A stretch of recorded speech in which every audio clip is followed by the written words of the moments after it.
What is up, everyone? It is Lovenji Gaming, and we have finally made it once again to another tournament grand finals hosted on Bopicus Reincarnated. If you haven't been following, then how the heck did you find this video? We are here for the resync. Resync grand finals. Now we've resunk. I win. I'm the grand champion. And I'll see you all next year. No, we are here for the grand finals of the Invisible Cup. It is the tournament where we conceal the identities of the players. And so, here we are. Yellow tribe, yellow position. It is Firestorm. Pretty much had to fight their entire way here. Didn't receive a buy at all. Their opponent, red tribe, red position. Their map pick, their base pick. It is Erode. And as is a tradition that is sometimes observed when grand finals are involved, and sometimes not, I'm once again joined by The Beginning, also known as Craig. How are you doing? Thanks for having me, Drew. I am very excited to watch this finale. I've been following this all the way through. I haven't commentated every game, obviously, but I've been following your uploads on YouTube, and I'm very excited by these two players here. And, you know, I've been very confused about who's who. I'm seeing everyone's guesses. Is it Nissi? Is it Spinifex? But as someone who's watched a lot of tournament games, I've never watched any tournament game that includes Spinifex, Lovenji, so I don't know anything really about him. Is he capable of taking down the GOAT? Well, if it is him, obviously. Yes, so Spinifex has been probably the most guessed. For people who are wondering why Craig's said Spinifex there, Spinifex has been the most guessed name for Erode. And Spinifex is not a player who typically shows up in tournaments. So if Erode is Spinifex, that is probably one of the bigger surprises of the entire roster. Why it's relevant that Spinifex is showing up, he is easily one of our top 5 players, and a lot of people peg him as having the best Shaman in the entire game. Even better than Nissi's in terms of just raw Shaman control. There are other elements that people would look at Nissi and say, well, he's strategically better, he's got more macro skills, but in terms of just raw Shaman, a lot of people say Spinifex is the best. So if anyone can take a fight to a player like Nissi, who everyone has been guessing Firestorm is, it is Spin. So we'll have to see. And this is a best of 5, and we're going straight into it with Yggdrasil, aren't we? It's probably the most popular map, and it's one of those maps that really tests a player's ability to perform under pressure. And that's, like you said, the Shaman skills of Erode, potentially being Spinifex here, are going to come into play. But Nissi is no walkover. If he is Firestorm, he's no walkover either. So Shamans, I don't know. Like I said, I've not seen enough of Spinifex, but I have seen enough of Erode to know that he's a good player. So let's just see how this early game plays out. Our players are quite defensive-minded for the first 3 minutes here, building up their bases, and their populations are very equal. Well, Erode doesn't have the Earthquake yet. Firestorm does, so we should see Firestorm coming forward, and in fact, it looks like that's exactly what's going to happen. We have Ghost Army coming in straight down here. It looks like Firestorm's actually just going to leave instead of throwing out the typical frontline Earthquake that we're used to seeing. Yeah, it's just a couple of blasts and then backed off there. So this is a final, so maybe players are playing it a bit more safe than they normally would. They obviously can recognize they're up against a strong opponent here, because, like you said, both players have fought their way here. Firestorm's fought his way here from round 1. And Erode hasn't had an easy path here either. His game versus Swarm was quite tough. That was the best of 3 as well, wasn't it? Yes, yeah. Very almost lost to Swarm. Had a bit more of a one-sided best of 5 though against Bloodlust. I think that was a lot less close than his match against Swarm. Okay, Shaman's coming in now. We've obviously got Erode here with his own Earthquake now. Blast battle occurring. Ghost Army does empty out that tower, so that frontline Fire Warrior is gonna not interrupt the blast battles. But now, look at how quick those blasts are coming out. Followed by Ghost Army. The Ghost followed by Erode. Gonna push him in the water, perhaps he is. Is Firestorm gonna go down? The Earthquakes come out. And he just survives the blast. Does Firestorm. Hit by the lava low. He's on low health, but he's okay. He survived. Earthquake, not massive. Not massive damage there by the Earthquake. Those of you new to Populous who have once again somehow made your way to the Grand Finals video. The lava damage isn't animation. It looks like Yellow Shaman does go down there to some well-placed blasts. The lava damage isn't animation, and casting a spell is also an animation. So you replace the lava damage animation with a new animation, and your Shaman will stop burning. We've got a double warrior hut here from Erode. He's building a second one at the front of his base. Now he's taking out Firestorm Shaman. He has got a bit of control here if he takes out these towers, perhaps. The center player, he's built towers in a very sort of defensive manner. He's not gone for the normal way of building huts there to get higher population. And as I'm saying this, we've got warriors coming in from Firestorm through the center. Yes, it looks like the warriors are going to come on in here. Probably empty out this defense. No, they are being pulled away. So it looks like Yellow values the lives of these warriors and sort of building up a clump. Oh, but at the same time, Firestorm Shaman's gone down again to the blast of Erode. Now he's going to push in. He's got another Earthquake. He's cast it on the defense, and here we've got huts. Depending on this way it could go, this could be a dent of the population. We see Firestorm running his men back now. It's a decent Earthquake. It's causing a lot of hassle. It's killed a couple of followers there. You see, we've got a population lead for Erode's, for Firestorm still of 8. So even though the Earthquakes have hit him, he hasn't cast any himself yet, and he's charging those spells up ready to use when he does eventually maybe kill Erode's Shaman. Absolutely. We're seeing a bit of a dangerous position for the Yellow Tribe player. This sort of area of the Yellow base is typically viewed as the base's weakness, and as it starts to get opened up by earthquakes like this, it does set up an opportunity for dangerous trade in the sort of mid-game.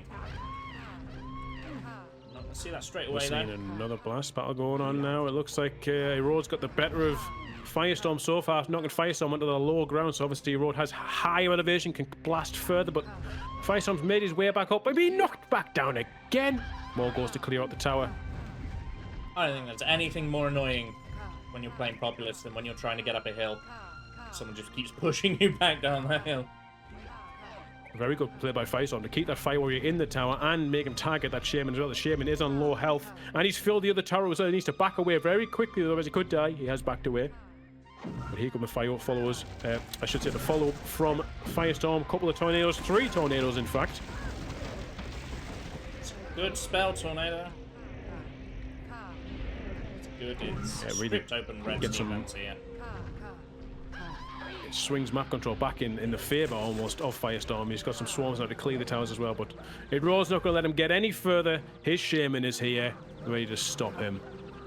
Double warrior training hut for Erode, not actually being used at the moment. He's only got 3 warriors to Firestorm's 10.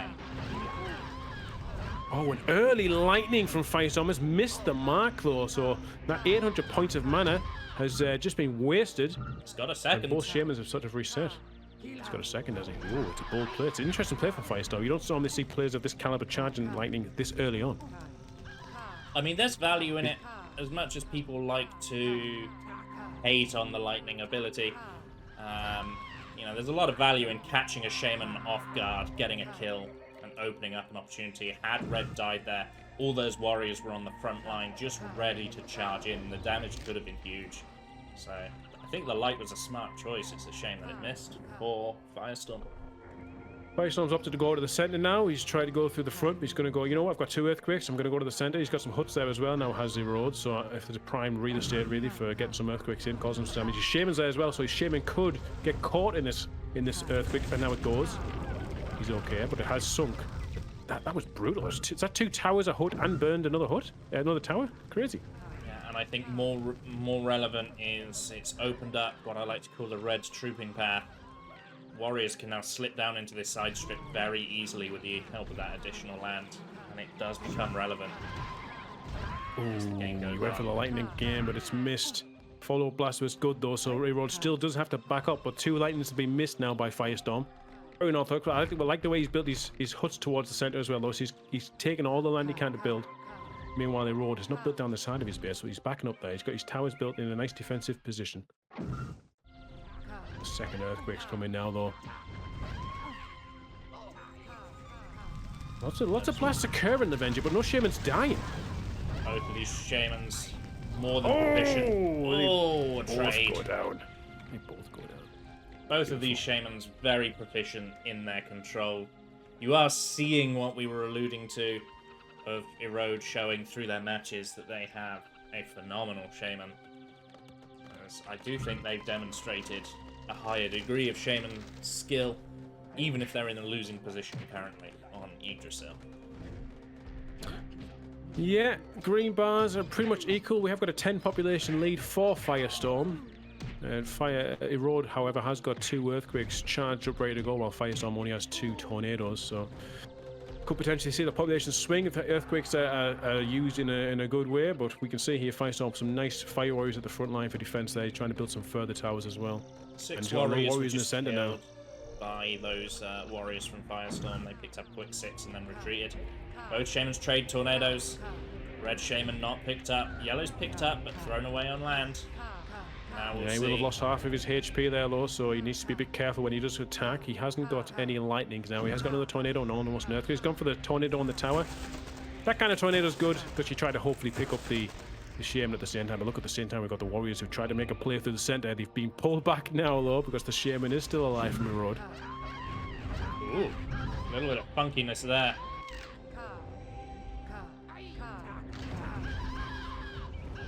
Oh no! He's been blasted into his own tornado, and he's definitely dead now. He's been blasted 1,000 times by the fire warriors. This is a chance for Firestorm to do some damage. If he has got the spells, he's almost got 2 earthquakes. This is it. This is where he's going to try and make his play. He's got his warriors through the center. He's got his shaman through the front. This could be huge now. Huge damage could be coming Erode's way. I don't know what he's going to do without his shaman being present. Damage here isn't necessarily going to be huge. I like this decision from Erode on the side there, throwing out the Braves to keep the warriors busy so that the fire warriors can actually soften up that warrior run by and kill them. We've got the ring of fire around the yellow shaman here. Oh, the lightning is good from Erode, though. The earthquake is off from Firestorm, so could do some damage still. Nah, not a good earthquake at all. No, you're very happy about that all day. If you're red base, you can build some towers on that new hill. Yeah, that's not a problem at all. It probably is essential now for Erode to try and secure this a little bit, to try and push up here, to maybe take out these towers that are in front and try and regain some map control on the front there. Meanwhile, in the center, not much happening actually. So there's not all of them warriors were mopped up by Erode as well. So he'll be happy to push forward with just a shaman at the moment.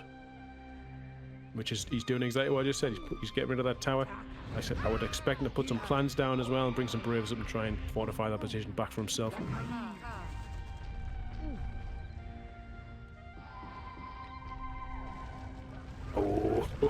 Oh, that's a nasty earthquake. Yeah, it's just Firestorm's going to feel that. Back. Defense is getting thinner and thinner. Erode can afford to use an earthquake like that because he's been sat on 2 earthquakes anyway because he hasn't had the opportunity to attack recently. He's got a nice ring of warriors patrolling beneath 2 guard towers and a brave of shame. He's got yeah, no one's got control of the center yet. We've got a lightning from red, has missed. The blast is good, and he's got the shaman. Good blast from Firestorm there. Just as we built up Erode shaman, Firestorm's showing he is also no slouch. No, definitely not. He had a lightning in his arsenal as well, and he opted not to use it, and he managed to. I think it was 2 lightnings he dodged there. And he's managed to kill the shaman just with blasts. So he's got these lightnings now to attack towers. He's got the swarms. There's the other lightning that he saved. So that lightning that he could have used on the shaman, he didn't. He used on the tower. Now he's able to do some real damage here if he gets in a bit deeper. The red shaman is back, coming up to try and stop him. We're going to have a lightning of his own. Lightning is catch. Does connect, but the earthquake does come off.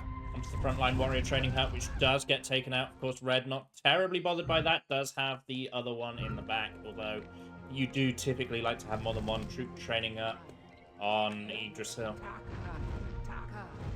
Yeah, as you were saying that, we do have a Firestorm at the back of his base building his second warrior hut up now. Populations is 12 ahead for Firestorm. We do still have the side base of Erode not built, so he's just been opted to use the trees for the time being and upgrade his base, which is pretty good. Earthquake in. Actually, now that you pointed it out, I'd quite like to see Erode switch focus I know it seems counterintuitive for him because he's making such good progress on the front of Yellow's base, but all of the warrior training huts are on this side strip. And so Yeah, he's just built. That's his third one, Lovenji. You can. Oh, he's just built one at the back of his base as well. Never mind. Forget everything I said. 3 warriors. This tells you something, doesn't it? Means we're going to be seeing the troop stage of the game very soon. You can even see it. Both players moving their warriors around their bases, either defensively or to support their shaman. One of the biggest mistakes that I think new players make in Populous is that... Whoa, what a lightning onto all of those warriors! Ooh. That's knocked your road down to 7 warriors now, whilst Firestorm has 13. Earthquake popped out by both players now. RBLB. All red gives him an opportunity to go towards the mid and defend himself.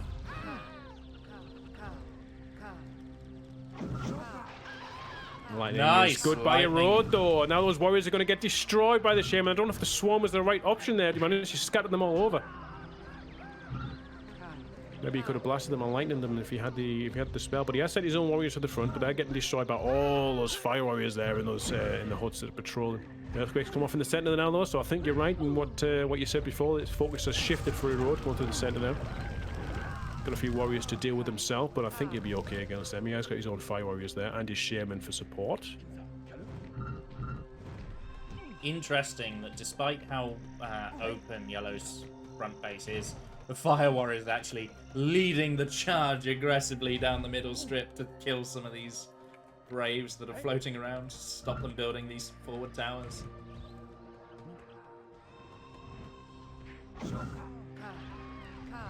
Population lead still remains for Firestorm, however. Everything that's been going on so far, he's still got the population lead. His shaman's been killed again, though. So, shaman deaths here, I'm not quite sure if we have that statistic. I might see it at the end of the game, but it's definitely in favour of a road now. He's sent up a few swarms here to try and get a bit deeper into the front of the base. Gotta be careful, though. There were towers still up there. There were other fire warriors. Is he going to go the way you mentioned before? This is the vulnerable point that you mentioned a bit earlier in the game. He's going to go for the earthquake on the fire warrior hut. If this goes the right way, it could be huge. Oh, but the lava gets the shaman kill. died. Another red shaman's still alive.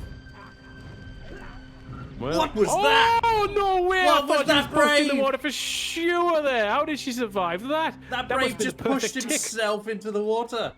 What on My earth happened? goodness me, I have to save that one. We'll look at that one later. I don't know how that happened. Jesus Christ, but the shaman is still alive now. All the fire warriors here have been pulled by Firestorm to take out a road shaman, but a road shaman just will not die. Just will not die, Lovenji.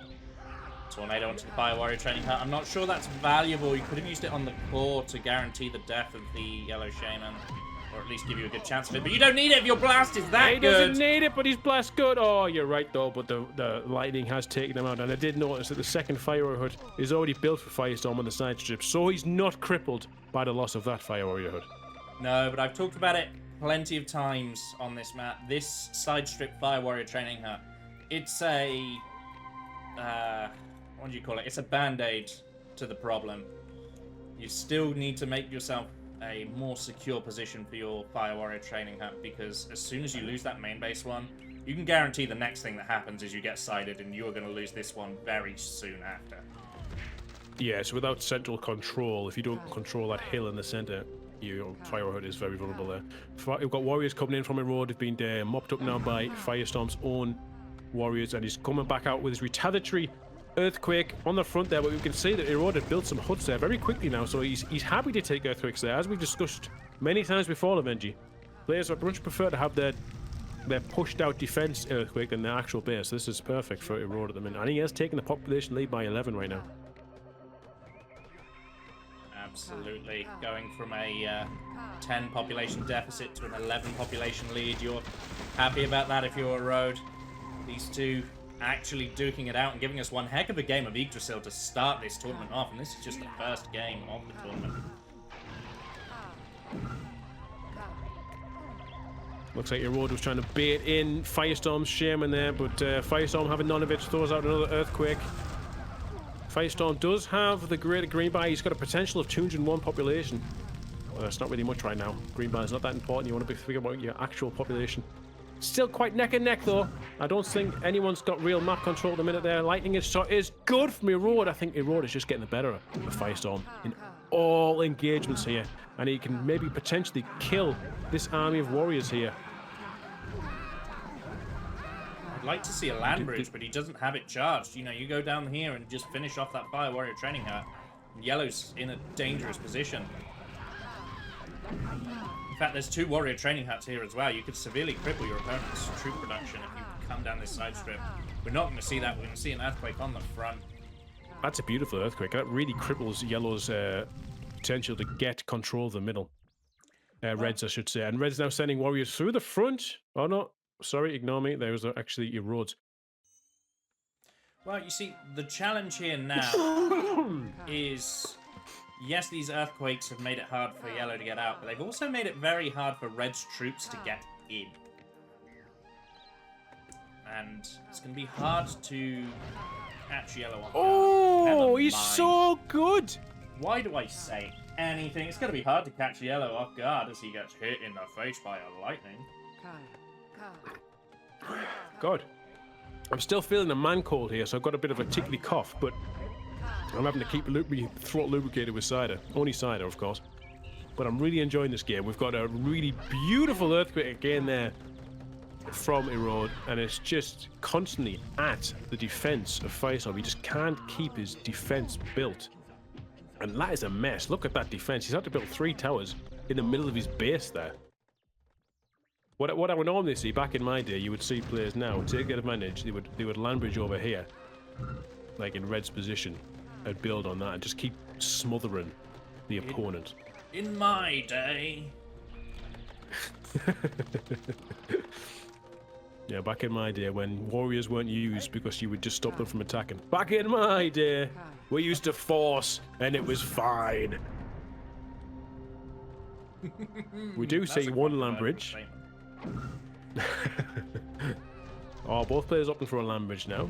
What do you think Red was accomplishing with his land bridge there? Creating a trooping path. This hill was messing up with the pathfinding of his troops getting to the front line. Now he's just going to build towers on there. Hopefully protect his own side strip a little bit better in the process. But also give him the opportunity to troop down the fronts and side. Yeah, I'd like to see one of the players, probably Erode in this position, try to take control of that middle, get some towers up there. And it gives them the option to attack by both sides. Erode has the land bridge, so if I was Erode, I'd just ignore Yellow Shaman right now and I'd go for that side. I think he's aware of that, but he's also aware that he's probably seen Firestorm play, familiar with his play, and if he does go for the side door, it's very possible that Firestorm goes for the trade. And is he willing to take that trade right now? We don't know. He doesn't know what Firestorm has. We can see Firestorm has a Firestorm himself. There's the land bridge, and as I say, Firestorm potentially going for the trade. No, he's pulling back, but he's bringing his warriors forward. Earthquake's out. This could be big. This could be enough for Erode to do the earthquake and back off. Potentially kill those warriors that are coming to the front. Does take out the fire. No more fire arrows for a while. The lightning has missed the shaman. And the warriors are going to rush in the side. This fire warrior training is out of commission, but Red can just go on in now with the help of these warriors. There's so many of them. We are going to see the trade. Firestorm does have been spells. cast on the towers. This could be dangerous. In fact, this could. Erode probably doesn't want to take this trade. He probably doesn't know that the enemy has a Firestorm and 2 earthquakes. Yellow Shaman has turned around, not going for the trade. Now this is just free damage for Erode. Oh, well, the shaman's been killed and the earthquakes have come off. The second one not very good there, so I can just load the land there. So this, I imagine we're going to see Firestorm push forward now, try and do as much damage as he can. He's got his warriors in there, soaking up damage from the fire warriors. Now, if those warriors are still alive when his shaman gets there, he'll be very happy with that. The Bravers have been sent forward now to try and delay Firestorm shaman. He's got another one to get past now, and then he's going to be free reign at the base. This one's pushing him, he didn't notice it. He's going to go now. Shaman's going to be back in. Oh, she's back already. Water death, baby. There's the Firestorm. Storm, but it's not good. It's going to get a small hurt. No, I mean, if the Shaman wasn't back, then yes, it probably would have been an okay Firestorm because he could have guaranteed himself some damage. He is dodging the lightning's noise, well aware that the road has got good. What happened to the populations, Lovenji? They both just lost like 50 pop. I will tell you in a second, just as soon as these Yellow's players alive. finish trading. Yellow is still alive. Oh, perfectly timed lightning onto that hut to knock those fire warriors out of it. One earthquake. Is that all we're going to see? Just the one? Firestorm was effectively wasted. So there's the second earthquake. Yellow Shaman does go down. Red used his Firestorm braves. has just lost like 40 population to all of these warriors of red in the back of his base. Now he's still got the green bar, but he's 40 population behind, potentially, of Erode's max population. I mean, they're 24 population behind one another, but it's looking in a much better position here for Erode. Yes, so what effectively happened there was a large amount of yellow warriors were charging into Red's base. Red sent about 50 Braves to just intercept them and beat the living crap out of them before they could do any structure damage, which is why Red lost a lot of population. But while defending that attack, he slipped all those warriors that he had in middle into this side here and did the exact same thing to Firestorm's population. So both players taking heavy pop hits there, but Erode's position strongly favored right now. He's got almost a 30 population lead now. Spell-wise, he's almost got 2 earthquakes again. He's got 4 lightnings, which is enough to get him past the towers. If the towers have any, earthquakes. Pardon me, Firestorm's only got 3 fire warriors. He's training some more now. He's training some more warriors, but he's in a very, very, very bad position here. He needs to hold off the Erode Shaman for a little bit longer to recover his position. He ran into that issue we talked about. You know, the Fire Warrior training hut didn't go down, but it was out of commission for 90 seconds, and that's a long time to not be training followers at this stage in the game. We are at almost 27 minutes now, so we're definitely in past the mid-game kind of. See games of pressure points something wrapped up by now, but the lightning is good there. The earthquake does come off, however. This could be huge if it takes out the Fire Warrior hut. It does, out of commission again, Lovenji. That's another 90 seconds of not being able to train Fire Warriors, and Firestorm sat there with 4 Fire Warriors to his name. Now, the original Fire Warrior training hut has healed, and I think it will fit another Fire Warrior hut. It should. It will be in fact, it a bit of an has, annoying one to I train. can see the plan and worldview.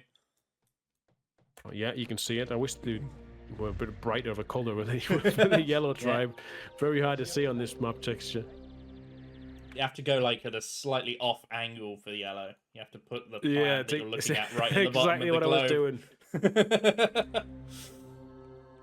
So Warrior's here from red. He's got 2 on the side. He's got 1 in the back. So 3 warriors from Erode to potentially try to overwhelm his opponent with warriors. We've got Firestorm trying to rebuild his base as quickly as possible now. At this stage, I mean, we are at nearly 30 minutes, but I feel like for Firestorm to get his way back in this, he's going to have to do some dismantling. It's not something you normally see at this point of the game. Erode, however, not going to allow that to happen as he comes down the front with his Shaman. Or not.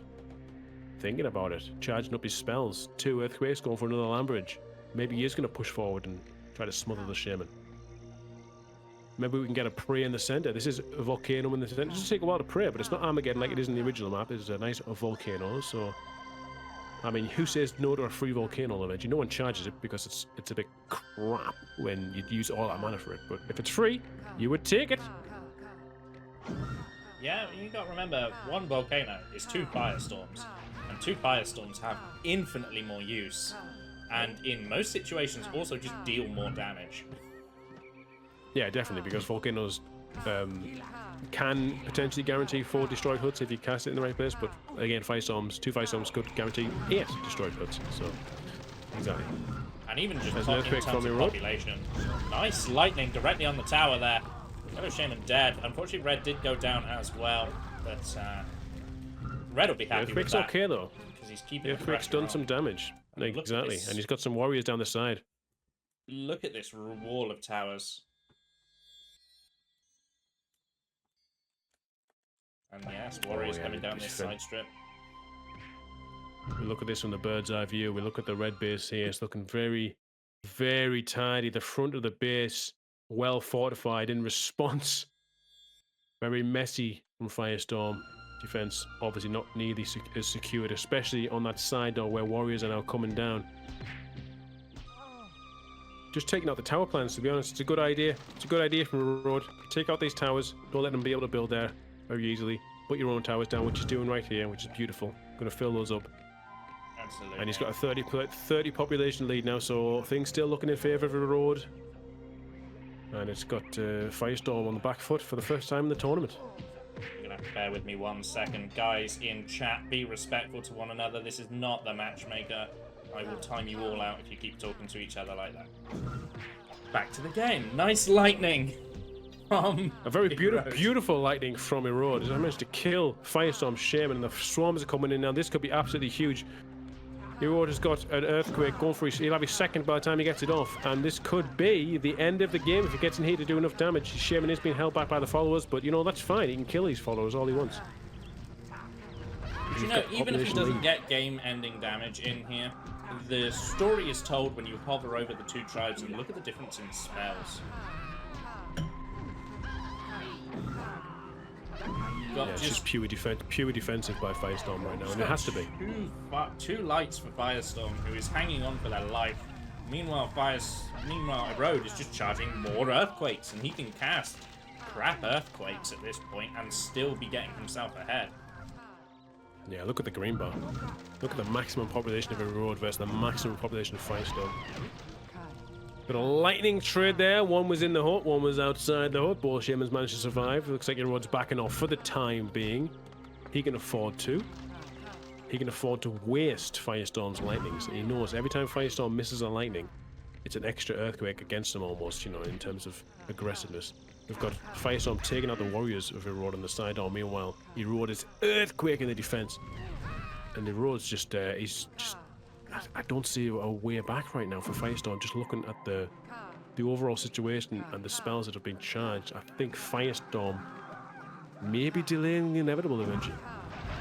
Yeah, I mean, I would surrender if I was in Firestorm's position right now, but I'm also a worse player than Firestorm, so, you know, we do have the one pop club for a reason. But that typically refers to 2v2 games and not 1 versus 1s. All those people who refuse to surrender no matter what. But the one pop club are people who have won a game from one population. Ah, in a team game, yeah. Been there, man. Been there. Yeah, there's a few people in it. Ice-T, probably one of the bigger names. Ooh, an Ambridge save there from Erode. Has managed to survive. Now he's going to come back against the Shaman. He's going to get his own blast off. His blast has missed. It's disconnected. Shaman's managed to survive. The blast trick is good. Both Shamans in some sort of crazy blast battle. And the Shaman... How has no one died yet? Surely that's going to kill him, no? Surely now. Okay, these are some caliber players here, man. I don't know how these Shamans are not dying. They've taken hundreds of blasts. Red isn't even seeing stars, Lovenji. I think we've seen one of the best blast duels in Populous history right there. Both Shamans playing out of their mind. Yes, Red. You may think Red is the best just because his Shaman wasn't seeing stars, but you gotta remember, Firestorm got his Shaman out of that situation, which is just as impressive. I don't know how they've done that. That's insane. It's just all timing and casting the spells accurately.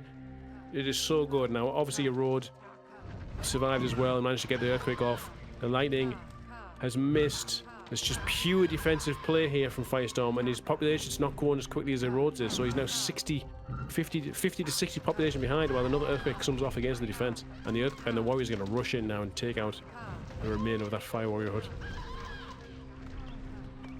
Well, Red finally does go down. Yellow buying themselves a moment's respite. Yellow has no spells. He's got no spells. Well, Yellow had to use 9 everything in that blast duel. The blast trick was being done with Ghost Army. It was being done with Swarm. It was being done with Blast. Everything went into that Shaman duel that we just saw, and now Yellow is just clinging on to try and survive as these warriors just keep charging in. There's so much pressure. Red's even building on Yellow's side strip. There's a guard tower going up here. Rightly so. Populous, especially Populous 1.5. There's no building plan limit, so just keep building and building. I do not know what Firestorm does to get out of this position right now. He's 40 population behind. Yes, might not sound like too much, but when you look at the difference in their bases, the difference is phenomenal. Firestorm has really no defense in comparison. And when you look at the spells charge, he's got nothing. I mean, he was charging an earthquake there, but what's he do? Does he create land or what? Does he have to go back on himself? But if he does that, then he thought to throws away the position at the front. It's very difficult. I mean, this is what Erode's going to do. And it gets the lightning off as well as the earthquake, kills a shaman, takes out some of that defense. If he can get past these towers now, does even more damage. And we could see the surrender if he gets into the damage now. Just need to charge a few more spells. He's got the earthquake coming him. He's got the ghost to take out the fire warrior in that tower. Knocks him straight into the water.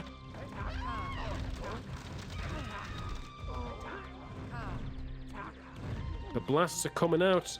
The music has even stopped. It's like it's dramatic. Well, the music is still there. It's just very, very quiet. Very dramatic now. We're at the 35-minute mark. Blasts are going to keep coming out and going to keep splash damaging these fire warriors of Firestorm now. You can see they're on low health.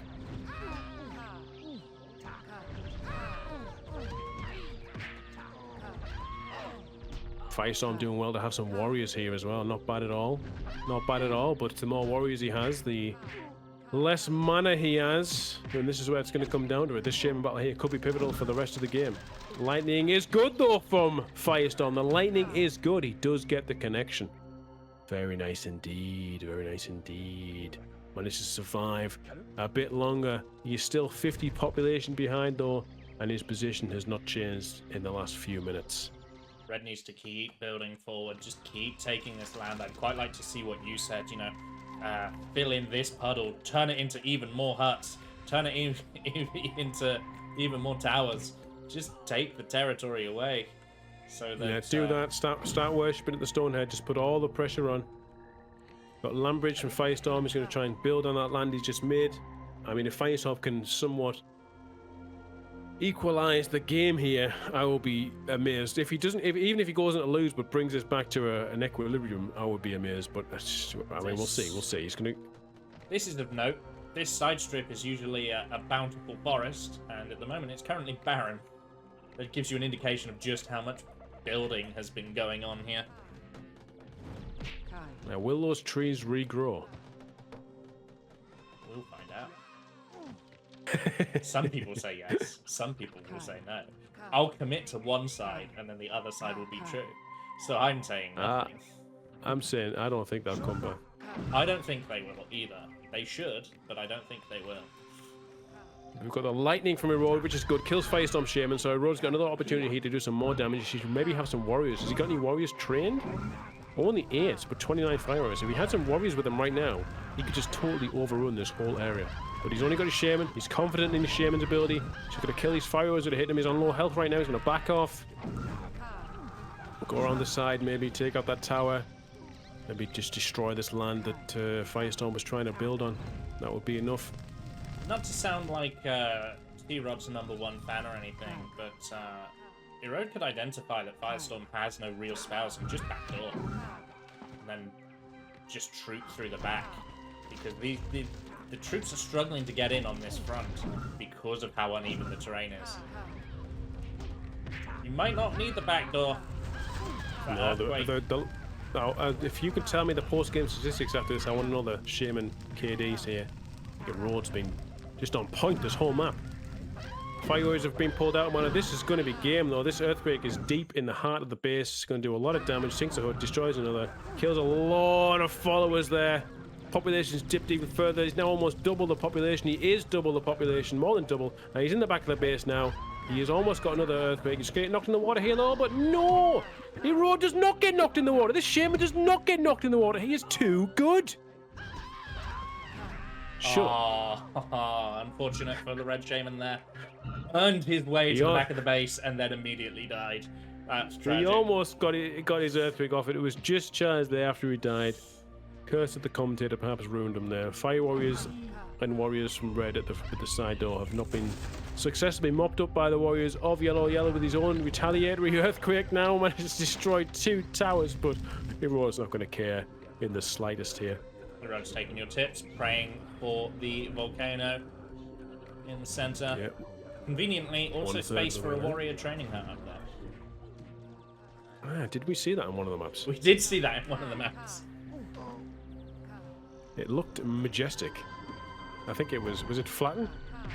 I don't remember who did it, but it does look. I remember Flatten got it. I remember Flatten got it and then tried to use it and then died. We've had a few people get it. I'm pretty sure Swarm has also picked this up at one point. Alright, so there, Firestorm hanging on for another day as he kills Erode Shaman who dipped into the tower there. The warriors of Firestorm have to be pulled back because they are getting bombarded by those fire warriors on the hill, plus the warriors of Erode as well. Firestorm Shaman just hanging on. He has got an earthquake, a tornado, and 3 lightnings. So he's got better spells than Erode right now, but if Erode wants to, he could probably charge some bigger spells. Probably just hold out, charge some bigger spells, and get in there. I think if he gets this earthquake, if he gets this volcano, I should say, what is he going to do with it? What would you do with that earth volcano? Because if you get in the back of their base, it's probably, you've already won anyway, so would you maybe perhaps use it to get into the base? How would you do that? With it. You backdoor with it? Yeah. Send your troops to the front? Mm-hmm. Oh, you mean use it as a backdoor? Yeah. Interesting. Builds Yeah, in what's a the lot of backdoor? this land, makes the back door very, very close.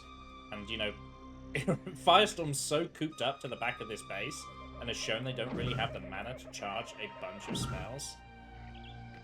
You kind of just killing them with your mana at this point. You could make unsound strategic decisions and still come out on top.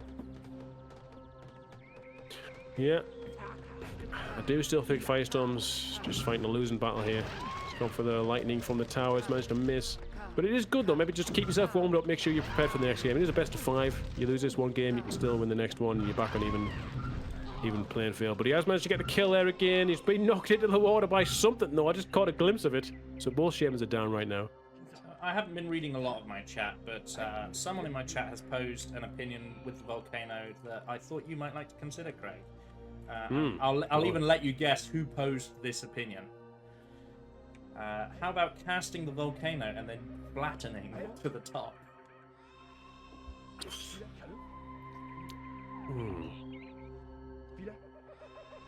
Is that a Keith suggestion?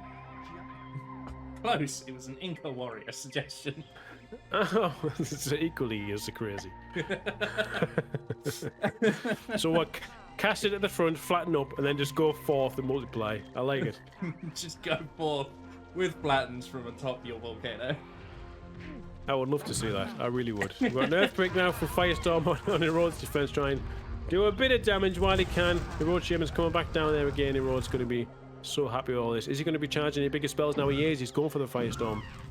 Lightning battle again. Firestorm hanging on. He's made his way back up to 80 populations, but he's still less than half behind Erode's population. Erode, if he just waited 2 minutes, charged up full spells, he can just go and destroy everything. Not to harp on about this backdoor thing. I promise I'll shut up about it in a second, but that's also where Firestorm's only warrior training hut is at the moment. So if you take that out, Yep. the game shifts dramatically, just in population difference and troop availability alone. Although, our red shaman is going for a little magical journey down the side here. Gets the volcano from the center. The volcano's been parade. The shaman's coming in now with a lightning. Lightning misses. The shaman survives. She's managed to blast herself up. She's got the Firestorm off right now. She's been taken. No, oh, she's got the drink though. The tower got her. As you may or may not have seen in previous The Beginning streams, firestorms on towers are incredibly bad, and that's why the fire warrior was just sat in that tower like, I don't care that it's raining fiery death, I'm going to shoot him anyway. Yeah, why would you? You're in the comfort of your tower. I mean, that was an awful, awful Firestorm. I thought he was going to cast it and then get in and cast the Volk, but he just got bopped straight into the water there. We got an earthquake out there, I think. Did we see an earthquake there from Firestorm? We've at least seen a tornado on the front. He's still got a monumental way to come back, and Red is back already. Erode We've is got letting warriors from the troop Firestorm in the middle. slide. And if something... Oh, nice. Quick pass of lights there. Not finding the kill, but definitely pushing the Yellow Shaman back.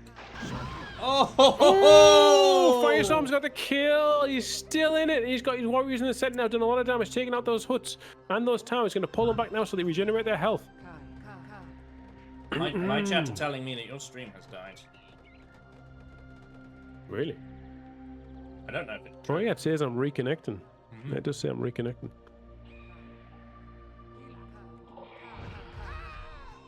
Well, I'm still with you for the remainder of this game, so let's just carry on. Wow. I just thought I'd make you aware. I appreciate it. Yeah, it says I'm reconnecting, and we'll address that once the game's over. So, if there is a reason, now I'm not saying it's gonna happen. If there is a reason Erode loses this game, it's because even with their massive population lead, they're just not training troops. You know, this moment right now is the first time in about 10 minutes where Erode has had more warriors than Firestorm. Yeah, he's training his warriors on the side door now, so that's good to see. The lightning battles have just been in the favour of Firestorm, and another one. Both Shaman's still alive after lightning's been thrown back and forth. A couple of blasts there as well. Shaman's are both still alive. Even if Firestorm Shaman's die, Erode's just been earthquaking the defences.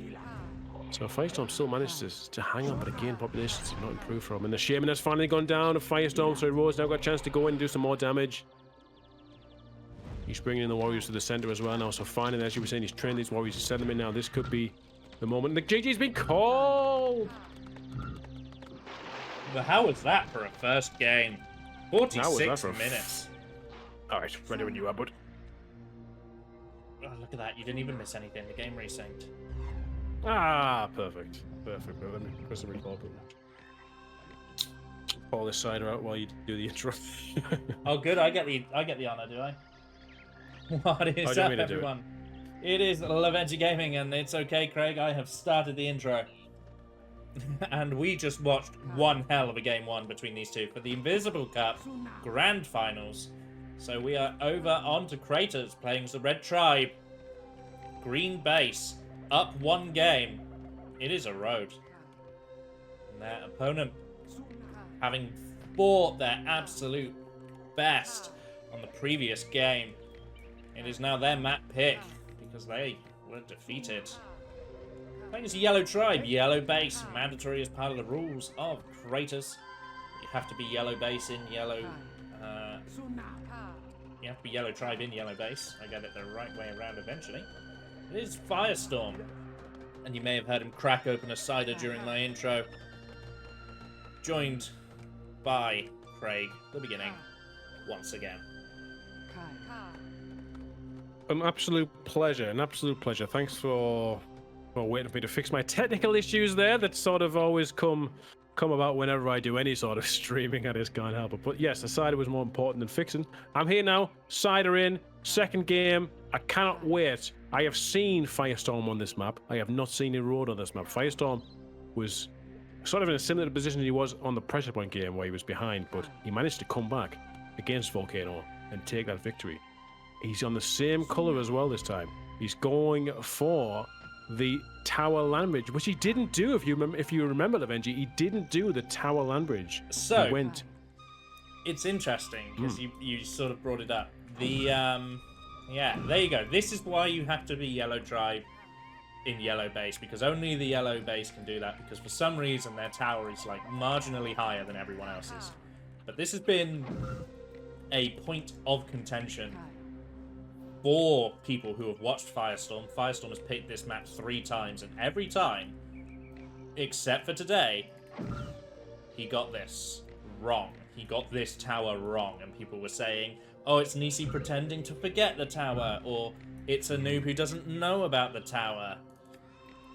But as we have seen, when it counts in the grand final, this tower is perfect. Yeah, he gets to the Firestorm zone at the same speed as what Erode has done as well. And he has got the potential to go and contest that middle as well. And where all the juicy wildmen are. Now, I do think, if I remember correctly, he still needs 2 languages here. Whereas, oh, Red needs 2 as well. Okay, so they're both going to get there at the same time. Lambridge is coming at the same time. 5 population lead already for Erode, but just at the 3-minute mark, so we can't be making too much presumptions about that right now. But we do have some early converts off from Erode, who's taking the middle ones and he's building some towers up there already. What do you think is going to happen here? Are we going to see a very, very aggressive game with the Firestorms unleashed immediately? Or do you think we're going to see the players go for those second bases? Because this is the Creators map, the 2 vs 2 variant. Red is already going for the second base. I think we're going to see in this game exactly what Firestorm did to Flatten the previous time we were on this map. And he's going to sort of lose this center position and then go for the quick side door into what would be green base and just beat his opponent out with warriors. Although he is first to this volcano-shaped hill, so he does get a little bit of a nice blast on. Red gets a convert, however. Nice blast tricking, a little bit of fancy rolling. Yeah, Firestorm's got the high ground now. He's going to keep hold of that, push forward a little bit, make sure Erode can't get up very easily. But we know Erode's a very competent shaman player here. He's going forward now. He's going to try his best, but he gets knocked into the water, and Firestorm survives. He can push forward now, take out these Braves and Fire Warriors that were pushing up, making some advance. He can even get rid of these Braves who are praying at the Firestorm Stonehead, which is exactly what he's going to do right now. This is a big win for Firestorm early on to be able to deny this Firestorm. And even securing that center as well. It's going to look good for our yellow tribe.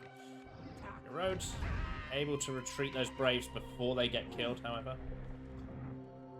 Yeah, wise to do so because there were 6 of them, but like I say, it does stop the praying, and Yellow's just going to let that roll back down while he charges up the other one with his own Braves. He's taking out the towers in the center with his Braves as well.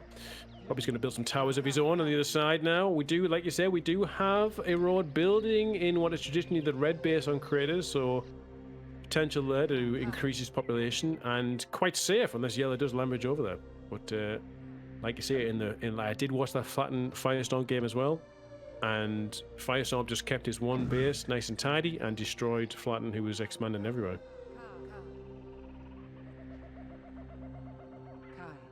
I think there were some executional mistakes from Flatten. I do think having both of these bases is a quick way to accelerate yourself to what is typically considered green base being the sort of superpower on this map, which is traditionally what late game creators divulges into. And this second base can help you get there, but you've got to be very clever about how you do it. Yeah, we just saw an early lightning there from Erode, and he's managed to, I think he misclicked and clicked the tree. The tree went down. He didn't manage to hit any of the units or the shaman of Firestorm. Firestorm with a 5 population advantage now does get the Firestorm himself. So he's now 1 Firestorm up, looking at his base. He's built it all up as well. He's been harvesting his trees. He's got the position in the set now, building the tower. He's got Fire Warriors there to fortify it as well. So Erode, recognizing this, pushes forward now. He's got a lightning again, and he has a land bridge. Needs to get the lightning off if he wants to do any sort of recovery of this position here. Goes from of his own, Ghost holding still, and the lightning gets the kill. And Firestorm survives the lightning from Erode as well, so position remains his. Now, I've not seen Erode on this map, like I said a little earlier, so I don't know how well he's going to perform under the pressure. Look at these 3 huts here from Firestorm, using all the land that he's got to increase his population. Who cares about second bases? I'm just going to build wherever I can. He's got Ghost coming out now to clear out the Fire Warrior in the tower. And he's going to go and deny the the Firestorm Stonehead again now as Erode runs his men back.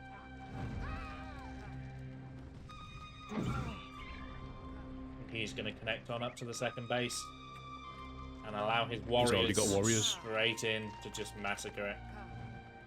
That's exactly what he was planning. I'm convinced everyone who has complained about the second base being allowed is just bad at Populous, because they haven't seemed to sink in that every single person who has built in the second base has proceeded to lose the game, because actually expanding quickly opens you up in strategic vulnerabilities that these people aren't considering. As the Shamans go back and forth here, some Fire Warriors knocking the Red Shaman back. It reminds me of the beta tournament, Lovenji, where you had multiple maps that were the 4-player versions. And every time, I think it was Nissi who was in that tournament, and every time an opponent went against him with all 2 or 3 bases. Nissi just kept his 1 base and just destroyed them. So lessons maybe not being learned there from Erode if he did partake in that tournament. I don't think he did. Like I said, I'm not saying it's possibly Spinifex in that tournament. I don't really know. But his Shaman's gone down. Oh, I still don't know who these are. Because I expect Nissi to win every game he plays. And I expect Nissi to be 1-0 up now. But is Nissi Erode? Is Nissi Firestorm? Everyone says Firestorm. Is Nissi? Everyone says Nissi. I think Nissi was bought, Lovenji. I think Nissi was bought. Do you truly believe that Nisi was boat, or is that your love of boats affecting your... Well, I thought the boat was the goat. That's all I'm saying. Firestorm, Christ. So many spells to remember who aren't names. Lambridge here from Erode as he sort of fills in his crater and making his way back to the battle quicker than he would have if he walked around. Now his Shaman is there. Firestorm Shaman is protected by the Fire Warriors. Lightning's missed. Missed by both players. Big blast. Oh, I've missed the whole battle as my camera scrolled around like crazy, but both Shaman has gone into the water there. Who does this favour now as we've got Red Warriors coming up now? I think it favours Erode a little bit. He has lost population in his second base. He is 10 population behind, but he's got the Warriors now to do some damage and maybe recover that central position. He hasn't yet prayed for a Firestorm, so he's still got that possibility. And of course, these stone heads eventually do give 3 Firestorms in total. Notably, not many people may have considered it, except our top pros, but all those towers that Red built in the middle, even though they didn't get properly filled, they did their job, because Yellow's had mid-control for at least 3 Shamans worth of life from Erode, and these towers still aren't done because all the trees were killed. Oh, that's true. Was it a tactical lightning of the tree earlier by Erode? Maybe it was. Maybe I it was wouldn't just quite go that far. But, just a massive play. Killing all those trees and building your own towers, even if you lost the position, has just made it very difficult for Yellow to build their own towers. Because imagine if all these towers were finished and filled with Fire Warriors, Red would be in trouble. Never mind, Red's still in trouble as a lightning connects to his Shaman's face.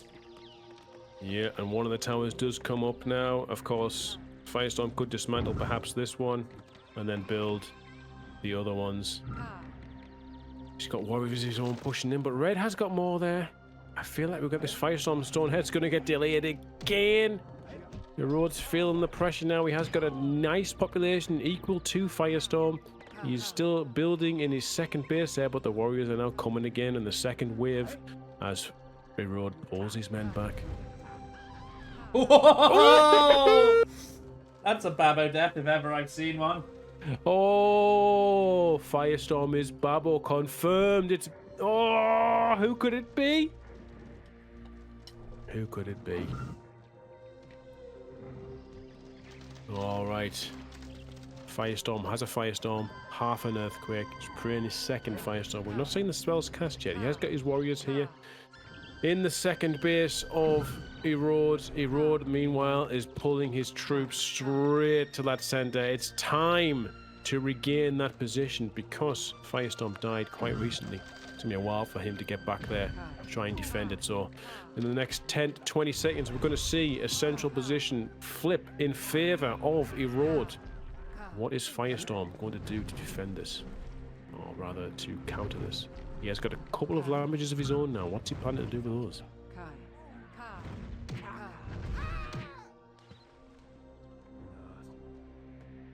Tell you what he's planning to do with it. Have a little look. Oh, he's building the signature Firestorm Tower. Will. Now here is the question, Lovenji. Should Firestorm go that way? Will Erode kill himself to go and defend his base? Oh, wow. Only a fool would be in a winning position and then kill themselves to defend their base. I agree. As much as we make that joke, it would be a little bit more valuable for Erode to do so, as he absolutely nails the lightning there. Yeah, Firestorm got baited there. Got absolutely baited by Erode's idleness. Now, here we go. He's checking to see if there's anything in these huts. We can see as spectators there are fire warriors in the second one. But the firestorm has been prayed. He pulls his men back. I have strong confidence in Red Shaman here to do some serious damage. We've seen the Yellow Shaman fall into the water. We've seen Red Shaman in the previous game absolutely decimate most Shaman battles.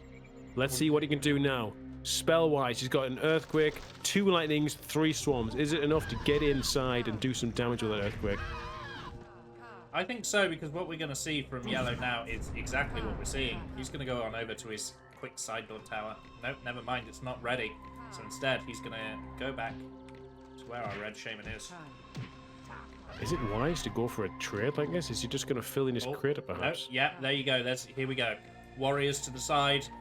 Brave bringing the last piece of wood to the quick side door tower. Shaman's going to get straight on in there.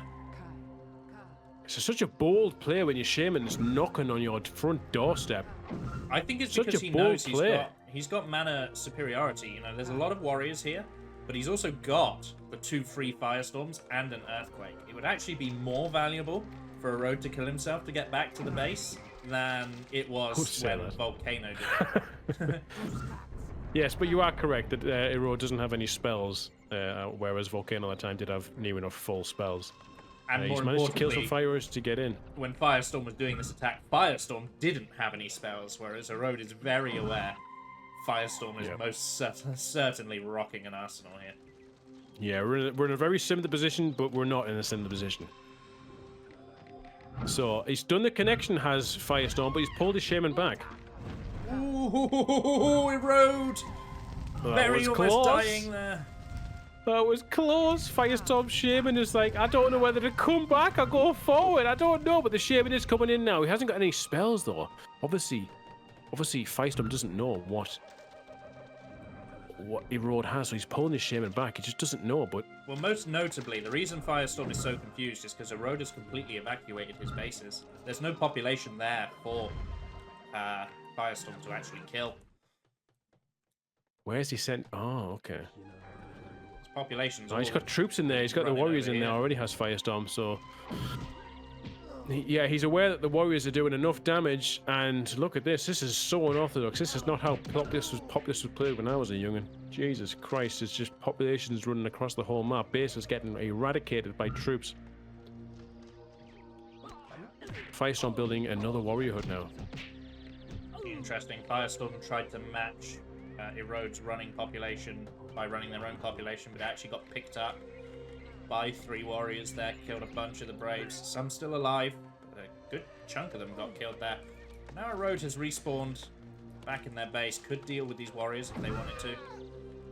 Oh, the lightning. Gonna get that population that's praying to the Firestorm. 6 Braves go down. Erode and Firestorm neck and neck on populations. Oh, Erode might have left it too long to retreat the population. You've got to be careful of that hill.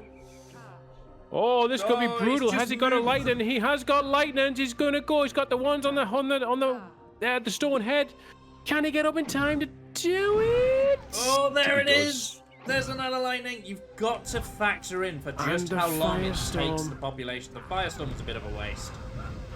Only gets an extra 5 population. Bit of a waste of a Firestorm, if you ask me. The lightning had already done all the damage.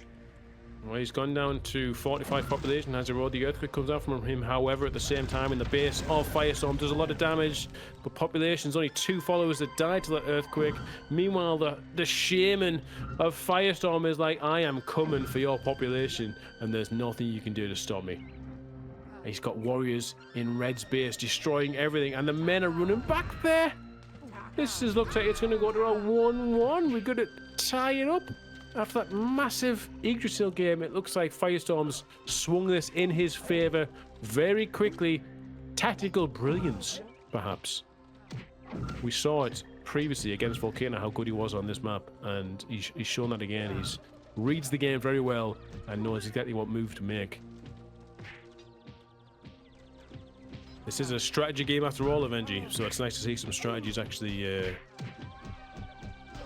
win games. Yeah, running your population is a fine strategy, but you've just got to factor in just how long it takes them to get up this central hill. You know, it took them so long that they were easily catchable for the Shaman. Had to run them back to the base much faster. I'm not sure why he ran his men there in the first place. He thought he was going into a base trade scenario with Firestorm. Had Firestorm not gone back to their main base, having all your population there to destroy the structures would have helped. But because Firestorm turned around and actually killed Erode at the back of Firestorm's own base, the population couldn't go in, and then they were just sort of trapped and hunted down. Yeah, that is a fair point. We've got Erode now coming into Firestorm space. He's got his 3 lightnings and an earthquake. Going to try and do some damage, but he's down to 13 population. Surely he must know. If he could see what population Firestorm was on, he would know this was over. We'd call it, and we'd go to the 3rd game. And like you say, what maps are left after this? We've got Blaze, we've got Temple of Uppsala, and we've got... Come on, Lovenji, help me out. No, I'm going to see if you can find it. What else we got? Oh, you're putting me on the spot now, even though I just... Oh, that's a beautiful earthquake. My stream chat knows. If you were in my stream, you'd know, because my stream chat have got it. I'm watching the game. I'm commentating the game here. Of course I'm not watching the stream. It's no, it's no, face don't off. tell me you're... Oh, of course, yeah, it's face me, actually. Right, there's Face Me, and some Face Me being the 1v1 variant of Face Off in the AVA The Rising map pack. Yep. Volcano. Volcano worshipped by Firestorm. Something Volcano I could hope not do. Firestorm is Volcano paying could not worship the attention. volcano. Oh boy, he's gonna die to his own volcano. He's running! He's running! He's alright. Alright, Erode. Feel like he's delaying the inevitable here. We have got Wildmen respawning on the map. That's because we are on a 4-player map, so there are more Wildmen. The base global population is higher, but... This is over, Lovenji. This is over. Who did this? What's your stream chat looking like? Who are they thinking these players are? Are they confident with the popular vote?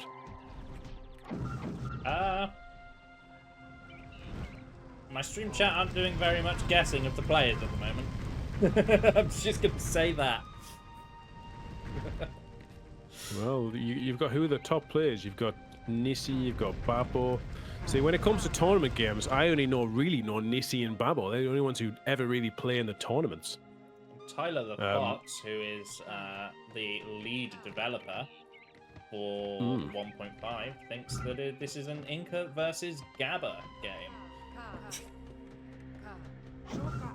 And that's the lead developer. That is the lead developer. Oh dear. Oh dear.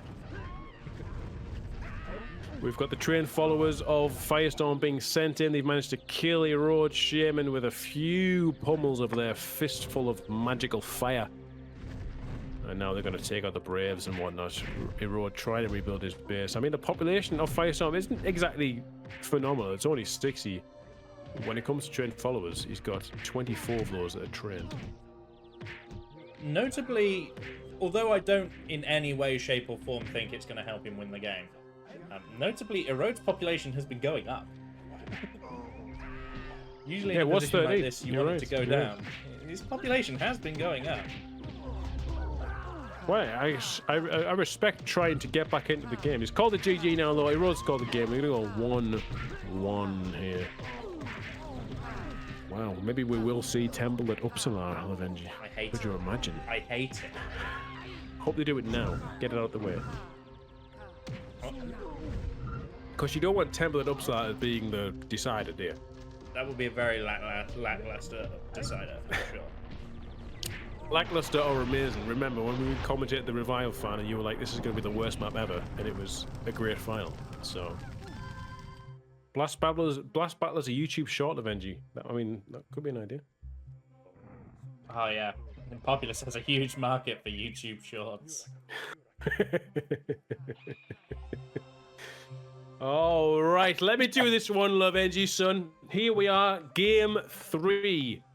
The Invisible Cup final. We've got Firestorm in yellow. We've got Erode in red. This is the 1v1 version of Face Off. It's 1-1 game score. Best of 5. Whoever takes this will then have match point. This game could be quick or long. We don't know as players shuffle to the middle of the map immediately to take all the warband. My goodness, Lovenji, who do you think, based on previous games, is in favor by playing this map? You put me on the spot there because it really could go either way, because I think Firestorm showed us on Craters that they are strategically smarter, but I think Erode has shown us that they just have a shaman that is to be feared. So it really could go either way. We could see Erode's absolute shaman perfection dominate this game, or we could see some strategic decisions from Firestorm clinch it.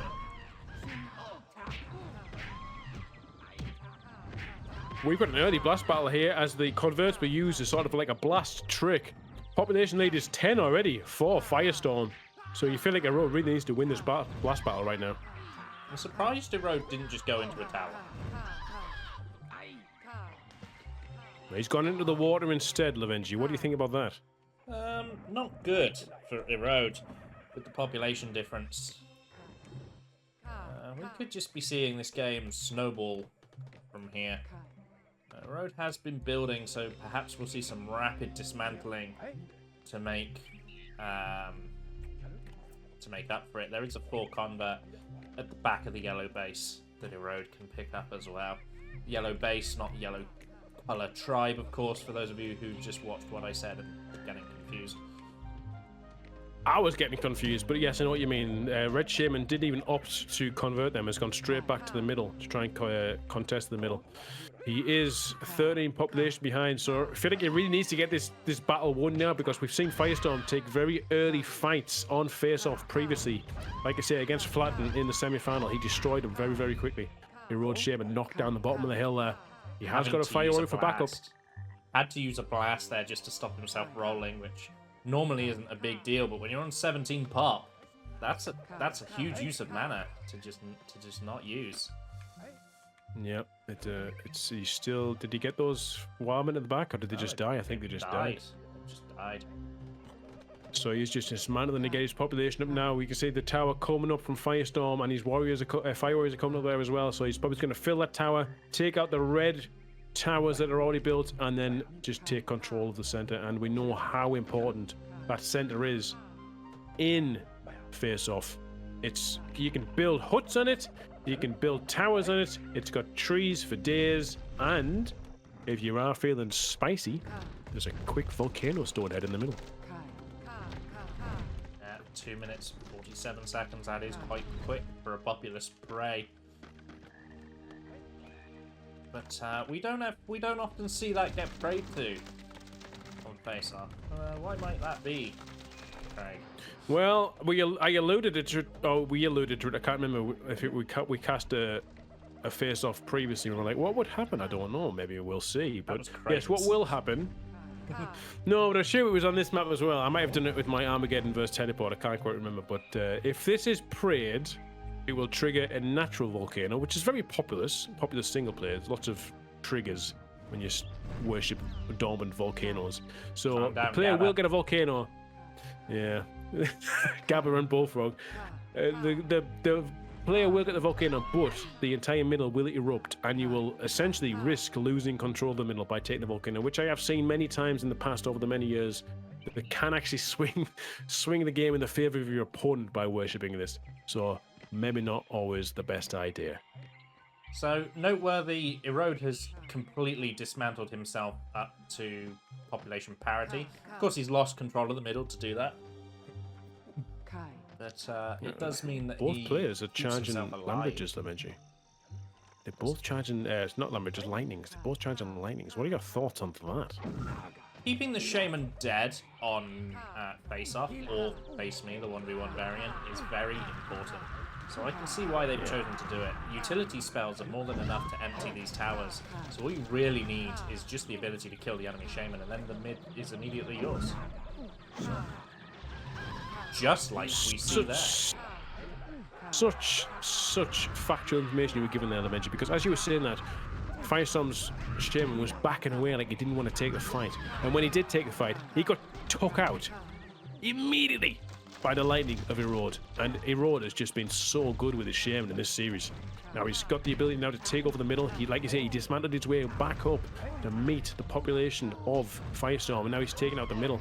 And if he destroys these Braves and these Firestorms, Fire Warriors I should say, he will actually take a population lead. And he has. He's 2 population ahead.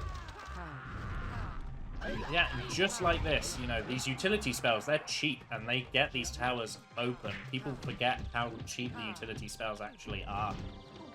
Especially new players. You know, you see lots of new players go for the lightning, but very rarely the swarm and the ghost army, and they're just so good for exactly this. Now the middle has been lost by Firestorm. Yeah, Firestorm does have a lightning ready to go, whereas Firestorm, Erode, I should say, does not have anything. He's only got the blasts. So he will be backing off a bit. Doesn't want to get let his shaman die here, otherwise it will swing back in Firestorm's favour. Nice blasts here from Firestorm as he kills a couple of Braves and the Fire Warriors that are attacking him. You can see these Fire Warriors are doing trying to charge valuable work there. They've just injured up Firestorm's shaman so that for this shaman duel that's about to begin, Firestorm's lost a chunk of HP from all those volleys that they've just taken. Erode not wanting to engage. He wants to charge that lightning. He's charging up. He's almost got it. He's a tick away from getting it. He's got a lightning now, and he casts it immediately. And knocks Firestorm straight into the water. He was biding his time. He took the time when it came, and he's killed the shaman. He maintains control of the middle. You could see the Fire Warriors from Firestorm are ready to go, but Erode not allowing that at all. Interestingly, there were 2 yellow Fire Warriors who made sprints for the towers while that was happening, and they got taken out just before they could get into the towers. So Erode is absolutely on top of the shaman control right now.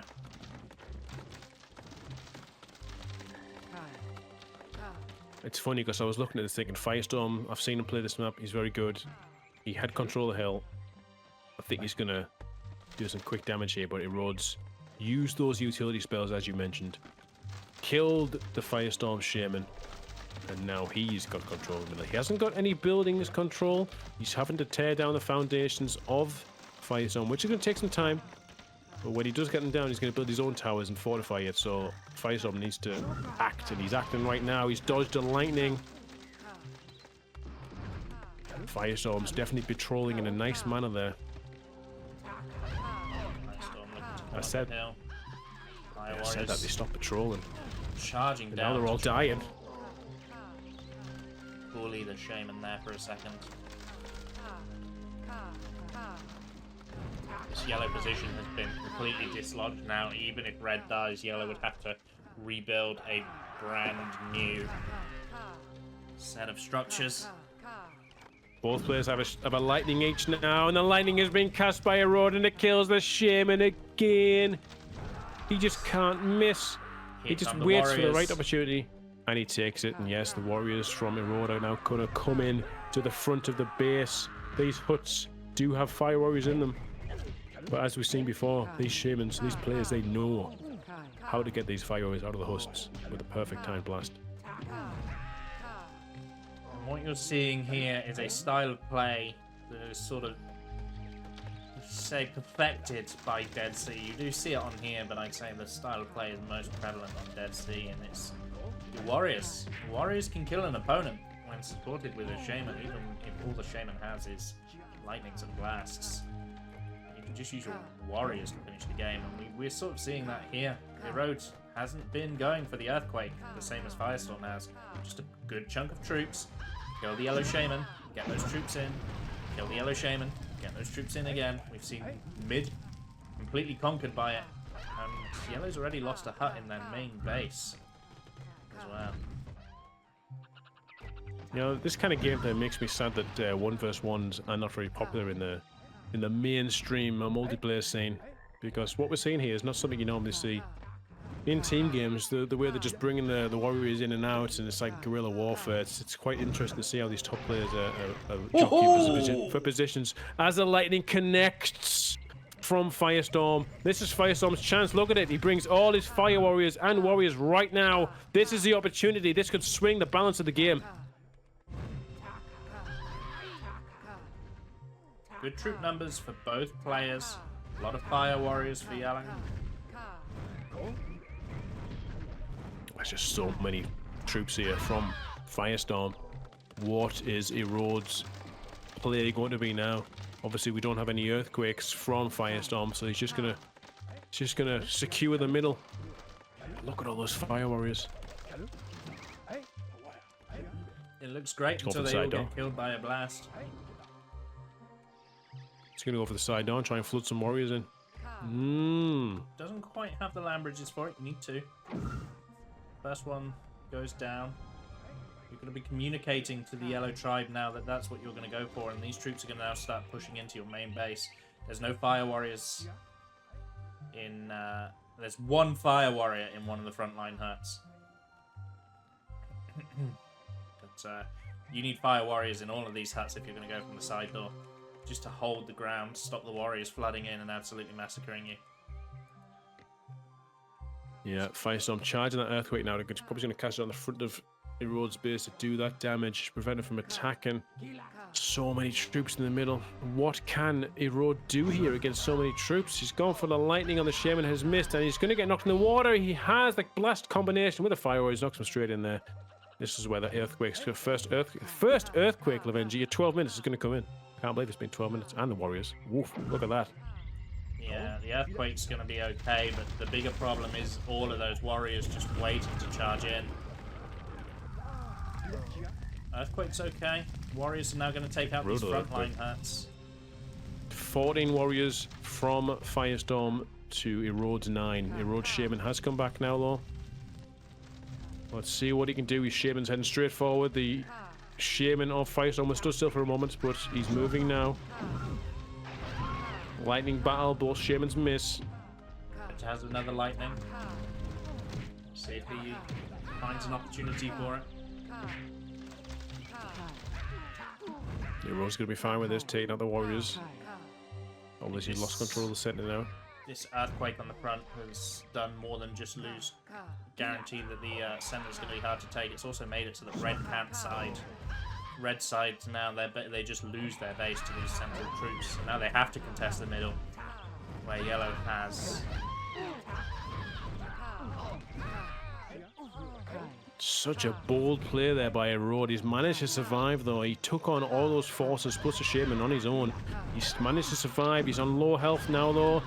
Lightning comes in from Firestorm, kills the shaman. Now he's got the fire warriors to contend with, but they're on low health as well, and he's getting blasted down by the proximity damage of Firestorm. He's going to keep pushing in because he knows they're low health.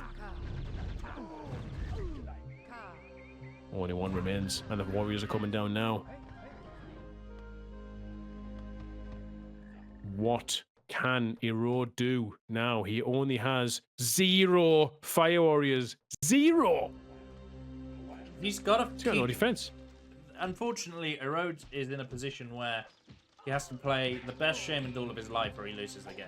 He can't side because he just loses his base. He has to kill yellow and then take the mid with all of his warriors. Which he could do. He's proven he can do it. He's done it once before. But it's going to be difficult. He's missed one light. He's only got one left and he's managed to connect it. That was necessary to stay in the game. Firestorm was charging an earthquake instead of a lightning now, and we've got the warriors from Erode pushing up forward. As you can see, Erode's actually building on the land bridge that he created earlier. So these warriors can easily take this middle. There's a lot of fire warriors up here, but a swarm or two, you know, Erode's already got the swarm. He's working on a second. He's just completed the second. So, you know, a couple of swarms can empty out some of these towers. There's a lot of warriors here. Proximity blast from shamans. These troops can take the middle. They probably will. But it's all about what happens when yellow respawns now. Well, yellow's making his way to the center now. We've got all these troops from Erode making a play. Swarms are out. There's no lightnings from Erode, though, whereas Firestorm does have a lightning. So Erode needs to dodge the lightning that's going to come from Firestorm, and if he does dodge it, he has a chance. He's dodged it. Courtesy of a push from a fire warrior. But he's been knocked into the... Oh, he's still alive. He has a chance. Can he get away from this? He's got a fire warrior coming after him now. Fire warrior's gone down. He's got another one right next to him. He needs to destroy it very, very quickly. He's got one potential blast, but no, he was on such low health. He has gone down. Now Firestorm's making his way to the center, and he's going to retake the middle. I think if his Shaman had survived there, Lovenji, he would have had a chance. But it's looking now. If Firestorm retakes this with a 20 population lead, he's going to come in with his Firestorms that he's been charging. The population numbers wrong, my friend. I am reading them wrong indeed. He roads with the population lead. What a shock turnaround. Lost so many troops on that hill to the army of Erode there, combined with the Shaman support. Wow, I didn't. Wow, okay, so it's not as bad as I thought it was. Okay, Erode still has a chance. He just hasn't got the hill, but he does have the population lead. 16 minutes in this third game in a best of 5. I don't think I've ever seen a 1v1 face-off go this back and forth. The mid has been taken and lost like 3 times already. Oh, the lightning is good from Firestorm. He gets the kill. We can see Erode's not opted for any sort of tower defense, so you can obviously see that Erode had planned for losing the hill. He's got 3 towers in his base. Now he's making the assault. He has got the spells he wants to use. The warriors are coming in with him. Shaman's on low health. Shaman's on low health. She survives. No fire warriors to stop her. Can this guy shoot? In. He shoots. Earthquake doesn't do any damage. Obviously, lava and population, but doesn't actually take out any structures at all. Well, population has swung around, but we've got 30 seconds for Erode to retake the center. Now the towers have been filled. He's charging Swarm now. He needs to get that charged up really quickly. He's got a couple of lightnings and ghosts, which are going to be enough, perhaps, to help him retake. But he'll want to keep some of those lightnings, maybe one for the enemy Shaman that's going to come back and try and retake the middle as well. So let's see what the warriors can do. Yeah, you don't need to use the lightnings on the towers. Erode has plenty of ghost army. Save those lightnings for the Shaman. Get the ghost army down. Just take this hill, and we don't need to tell Erode how to play the game. Erode knows what they're doing, and they're showing it. The hill is theirs. Gonna have to watch out for the side, though. We talked about how Erode doesn't want a side, but it could be an opportunity for Firestorm. This side strip is very exposed. There's nothing there for defense. None of these huts have fire warriors in them. All the troops are going to the mid to secure it. So you do need to be careful, and it does look like Firestorm is along the same sort of line of thought as they are charging a land bridge. Yeah, it looked like they weren't sure what they want to do. They were going to head over there, but they decided charging it. They're building a couple more towers for defense. Guess they're expecting to have their front earthquaked very soon, as they have now lost control of the middle. There's going to be the opportunity for Erode to build some towers up there, and here we go. Side door is going to come into play. Erode already knew it was coming. Shaman already giving up the hill to go towards the side strip. Yellow has not changed their mind to go towards the hill and is going to continue pursuing down this side strip. Well, I think it's a very good idea from Firestorm this, because Erode only has Braves here, and he was using this land bridge earlier to sort of supplement his base, because like I say, he lost that that front of his base due to the earthquake earlier, and then warriors now going to come and tear apart these huts. How many warriors are in the middle for the red tribe now? If yellow goes down, or these warriors die, there's going to be nothing that stops this surge of troops just wiping yellow's base out. Well, I feel like Firestorm is aware of that. He's got the nice towers and firewalls there, but let's just see how this side door plays out and see who makes the first move. It looks like, I mean, I doubt we'll see it, but I would absolutely cream my pants if Firestorm goes for the boat play. 2 minutes. No, we're not going to say it. Beginning it. 2 minutes for a boat. 2 minutes for a boat hut, and your opponent can't get a boat hut. They can only get a spy hut. The earthquake is in.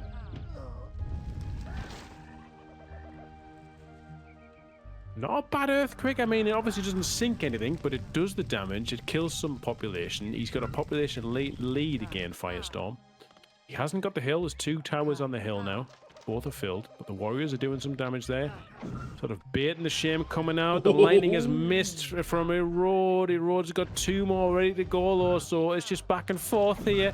Who wants to commit? But both players know that if a shaman dies here, it could change the way this game goes. What a lightning! Why do we ever think it's going to be Erode Shaman that dies. He just doesn't die.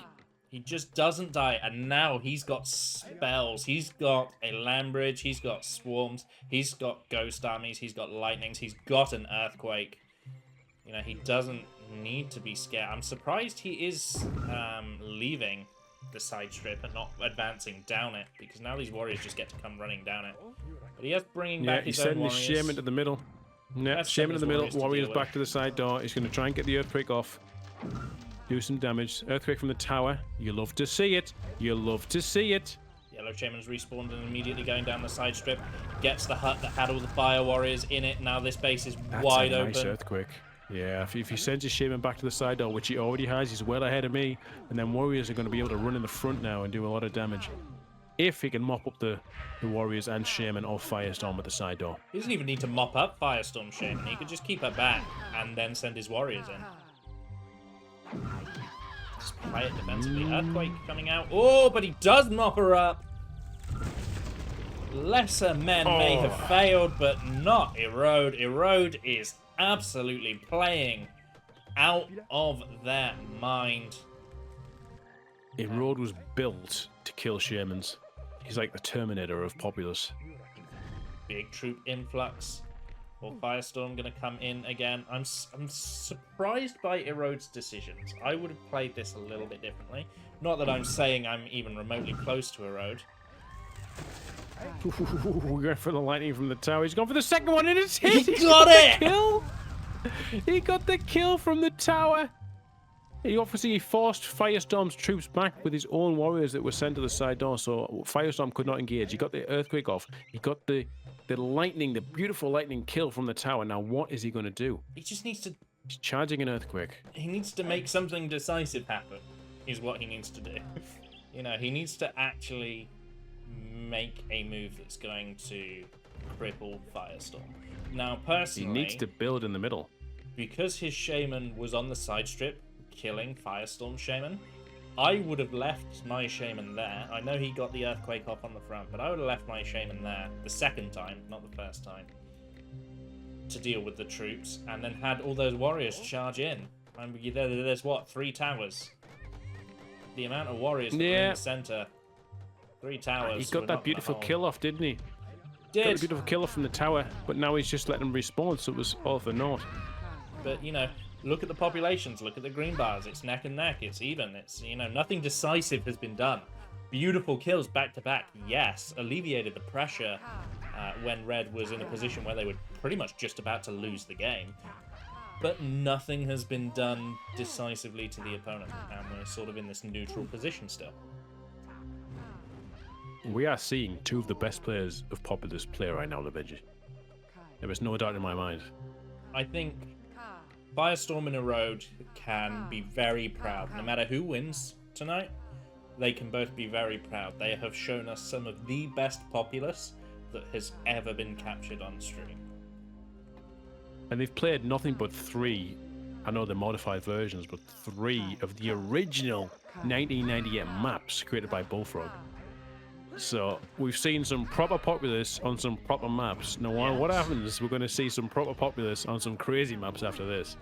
But so far, these 3 games have been phenomenal to watch. Map. I think you're being a bit generous to Blade, calling it a crazy map. Yeah, I was focusing on Temple of Uppsala, really. Yes, some crazy clan, I don't know who it is, put out Temple at Uppsala. Well, they're fun maps. They're not meant to be played seriously. It's your fault for adding them to the map pool. It's not my fault. They're before my time. You're the organizer. A land bridge here from Firestorm, creating some land. So, right, they're going to build some huts down. So this is different. Not something we've seen from either player so far, really, in this tournament, where they've created land rather than just be pure aggressive after aggressive after aggressive. Defensiveness has been the key. Face-off game end up like this, but I think it's the correct decision for Firestorm. He just needs more population right now. I really like it. I mean, two land bridges and you get your population up by 15, potentially 20, 30. You're looking good. What surprises me, again, I'm going to preface this by saying I'm not a smart player, or as good a player as these two are, is that nobody's connecting to their spy gargoyle. Not because they need the spy hut, but you get so many huts for just one land bridge. That's true. Yep. One land bridge you can build all the way along it. I think players have been a bit too preoccupied to head to the side of their base at the minute. Definitely right now. I'm not saying, I'm not saying a road should just pack up and be like, you know what, I really need a land bridge right here, this second. Yeah, if he does that and loses the game, we're going to blame you. We've got Erode stood still right now, but he's moving forward. We're going to get some lightning battles now. The first one's missed. He has got 2 more available. Ah, the second one's good. The Earthquake is tempted by Firestorm, but didn't manage to cast it. He won't lose it. He won't lose it. He's still got it. Yes. Thought about charging Firestorm there, but he hasn't. Loads of warriors in the center from Erode. He hasn't built any huts or anything in the middle, but he has fortified it with some towers. The trees are growing back, and the land is sort of healing, so you could squeeze a hut or two there. A lot of the land has been jumped on and therefore ruined for construction, but there's a few hut spots here that could be used. Even just a second warrior training hut is a popular thing among players like Ice. To get a second warrior hut up here if you secure the middle, just for extra troop production. Oh yeah, warrior hut in the center, very popular thing as well. Like you're saying about the land bridge, 1 land bridge here, you can get potentially 4+ huts built along there. Well, that's what I was thinking, 1 land bridge effectively expands you quite a lot. If you can be bothered to micromanage the wood, of course, it's not like there's trees on that strip for building on. Well, we've got Firestorm doing it now, but he's actually going for the secondary side door, perhaps. We've got Erode reacting. Is he going to cast himself? What's he doing? I don't know what they call this. They call this the short side or something like that. I don't... They have a term for this side in face-off, but I don't know what it is. I don't play this map. There's so many terms. Back in my day, it was just like a side door. You side in the front. This is the side. I think this is the short side or the quick side or something like that, even though it's not quick. Well, he did cast it. He's going to build on there, but he has got the potential to use that later on in the game. Should he need it, he will use it. He has got the population lead, has Firestorm, 15 population ahead. Erode's been on the defense. Even though Erode has the middle, he's been on the defensive for quite a while. Well, this is the problem. I think Erode has underestimated their own position in this match, and they were a bit scared to make decisive plays when they had the opportunity to because of the early damage they took. And because of that, we're seeing a normalization into what is effectively going to be a bit more of a Earthquake spammy game now. Yeah, we're approaching the 30-minute mark of a face-off 1 versus 1 here, which is both players working interesting on Firestorms. So, we're going to be seeing some more traditional shaman-centric. Yeah, I've noticed that Fire Warrior Hut as well. I know. Let's go for a second Fire Warrior Hut. Well, more importantly, I know I pinged the Fire Warrior Hut. I didn't ping that. I meant to ping the tower. That's one land bridge for a yellow tower. Potentially, yeah.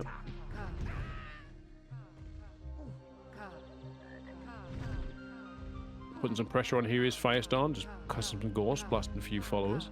There's a Fire Warrior in a tower on that hill. It's going to pose a little bit of a problem if the Shaman's also not there, if the Shaman is there as well. But if the Shaman's taken out with a nice lightning, the first one misses from Erode. It will be taken out quite easily, and the second one's good though. The lightning, the land bridge save is fine from Firestorm. We've got lightning back and forth there. These players know where the enemy is going to cast the lightning, so they prepare the land bridge, but he hasn't prepared one for that lightning, has he? He's gone down. Now, what is Erode going to do? This is finally an opportunity to do something. He's been on the back foot for the past 5 minutes. He's killed the Shaman. Where's he going? He's going in the middle. He's going in the middle of the bench. I'll tell you exactly what's going to happen. He's going to go towards the middle, and he could launch a really big attack with all his warriors. Then he's going to see the yellow warriors on his side strip, and he's going to turn around and defend. That's what's going to happen. Is he going to land bridge the hill? You're confident. Only Babo does that. Well, let's see what happens now. As you said, the warriors are coming in. Fire warriors in this front hand. But, oh, good use of the Braves. Good use of the Braves. Going to hold them in range of all of these fire warriors. Going to check this Earthquake very quickly. It's a good one. Gets a large hurt for its trouble. Makes a bunch of water. Look at the use of these Braves to hold these warriors in position while the Fire Warriors absolutely massacre them. Now, with all these warriors from red in the middle. But look at how many warriors there are. There's 32 warriors from Firestorm. There's 40 for red. We're going to be seeing a base trade. This is a good old-fashioned base trade here, Lovenji, as Firestorm comes in through the side, Erode comes in through the center. Earthquake from Firestorm kills a ton of men. Population's gone down 25 minus for Firestorm right now, but he's coming in through the center with his ghosts, with his warriors. Shamans holding onto their Firestorms. I was going to say both Shamans holding onto their Firestorms because of how important the troops are. And Erode has decided he doesn't want to hold on to his Firestorm any longer. He throws out a lightning. Does not get the kill. Does Earthquake the front line as well. Throws out another Earthquake, so it's going to be Firestorm's base that takes the first punishing. But look at all these warriors that are going into Erode's base. And there's just nothing here to stop them. Oh, is she going to get the retaliation with the Fire Warriors? Is she going to run away quickly? She dies. Okay, the warriors. That's a lot of warriors from red. The warriors from yellow are doing some damage. Both players now. There are Fire Warriors in huts. Strategically placed, still getting some good splash damage on some of these warriors. So many warriors here from Erode. There are more warriors here than there is population. Firestorm, I think. I think Erode has done it. I think they've made the decisive strike that they needed. Hut is falling after hut. Ooh. Firestorm's having to firestorm his own structures just to deal with the troops. If that isn't a GG sign, I don't know what is. Firestorm only has 2 Braves. Firestorm has 1 Brave left. Oh my goodness, he's got no Braves left. He's got 14 warriors, 12 Fire Warriors, and that's it. Firestorm has lost his Shaman goes down. Final Brave. The Shaman goes down. There's only Warriors and Fire Warriors left to keep Firestorm in the game. I think Erode has done it. Decisive strike. Both players building up troop numbers. Both players going for the trade. And it's actually Erode who gets the better of it.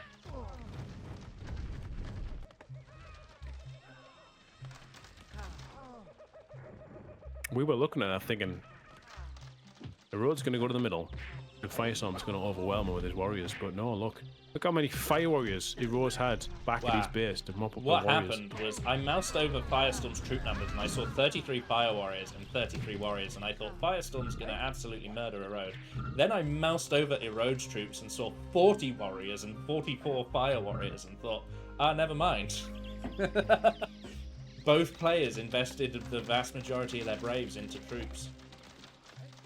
And GG has been called, Lovenji. It's 2-1 to Erode. Who is Erode? And who is Firestorm?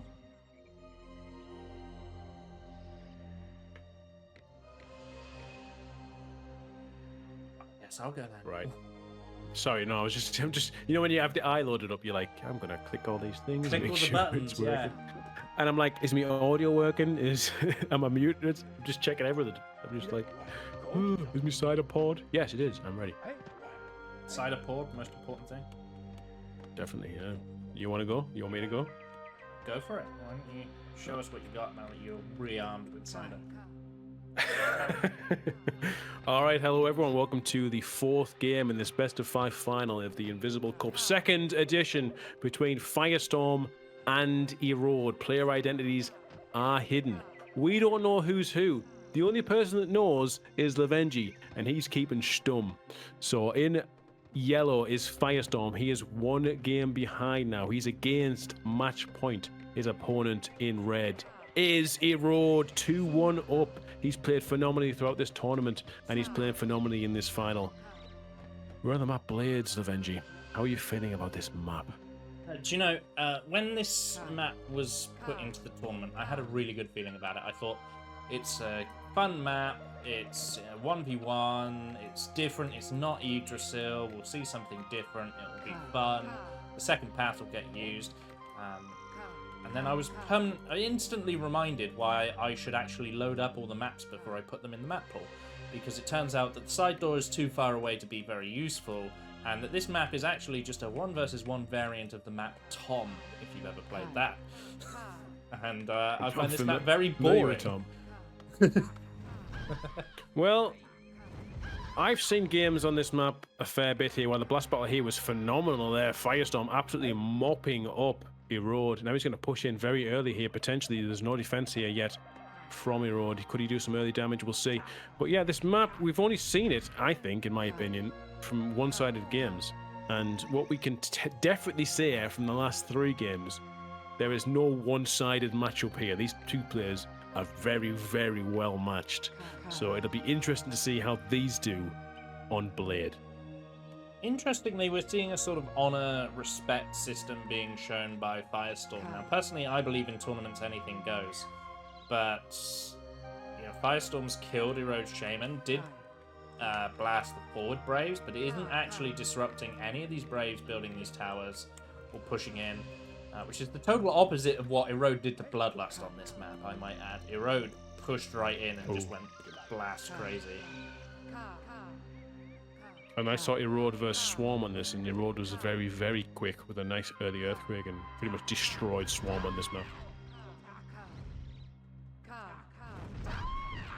Another blast battle in the center now. Whose way is it going to go this time? As Firestorm has to back off as he's seeing stars. He has got the towers filled though, so he's got a nice early defense here.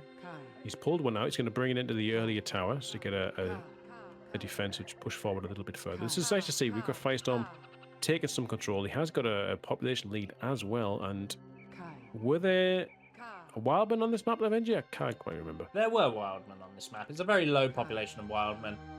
If you're not entirely sure, you can... Oh, he's just died. Never mind. I was about to ping the last I've just seen him fly up there.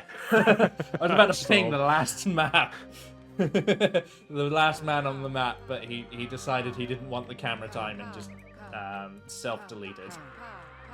Yeah, very, very shy of public speaking kind of thing. Another blast battle occurring now.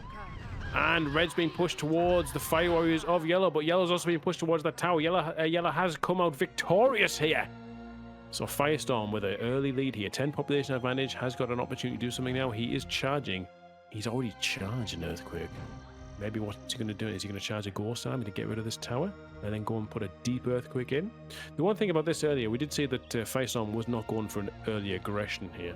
There's so many trees though, you can't really blast trees. There were a lot of Braves, so blasting one Brave at a time probably wouldn't be beneficial. So maybe the early attack wouldn't have been too beneficial.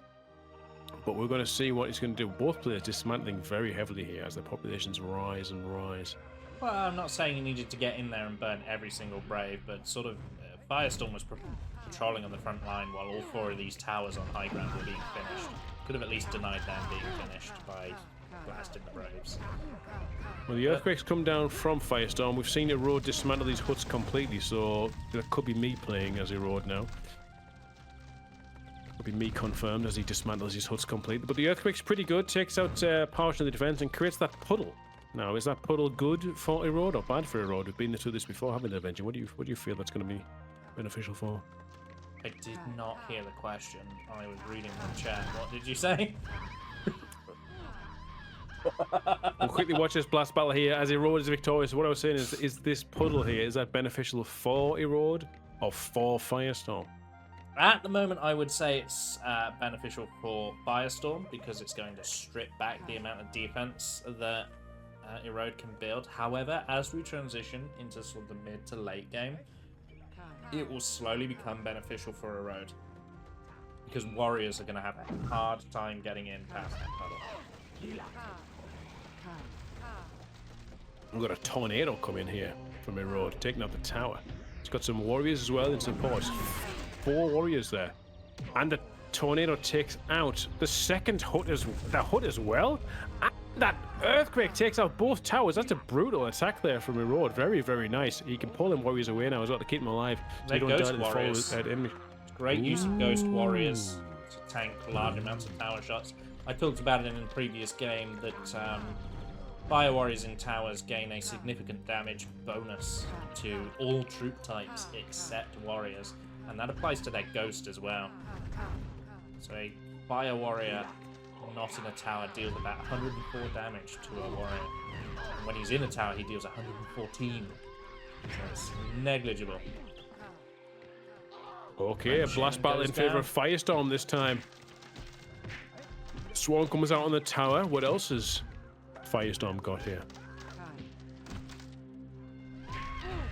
Biding his time as he charges up his second Earthquake. Gonna go for a quick early devastating attack, perhaps. Ghost Army on the one tower that does have a Fire Warrior in it. The other Fire Warrior coming up now. There's two in defense, but that shouldn't be much of a trouble for the Firestorm Shaman. Should it? Let's see. Throw the Earthquake down. Red Shaman making the bold move to walk across it. Now this could go any way. In fact, Red Shaman not on fire, just barely. Trying to go for the proximity damage. Does get it with the assistance of the Fire Warrior. Yeah, Earthquake seemed a bit very, very unnecessary there, but it has managed to result in the death of the Firestorm Shaman. It's made a nice hole in Erode's base there. Yeah, Erode has taken a few early beatings here. Firestorm obviously took some to his defense, but we've got a almost 20 population lead for Firestorm right now. Let's see what Erode can do as he comes across Firestorm's defense. He's got a couple of tornadoes ready to go. Probably going to tornado the hut with all those Fire Warriors in. Especially now that he couldn't blast them. Let's see what he does. Tornado on the tower. Bringing up some Braves. Going to maybe build some towers here. Refortify this position for his own. He's just taking his time, thinking about what to do. I saw this when he played Swarm as well. He was very meticulous in his movement, was Erode. He would make an advance and then wait, do what he's doing, manage his base, plan his assault, and then attack and move forward again. Like the Caesar of Populous.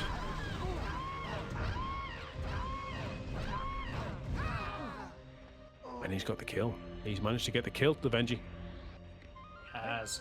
The reason I've been so quiet is my stream chat are having the great debate over which version is superior.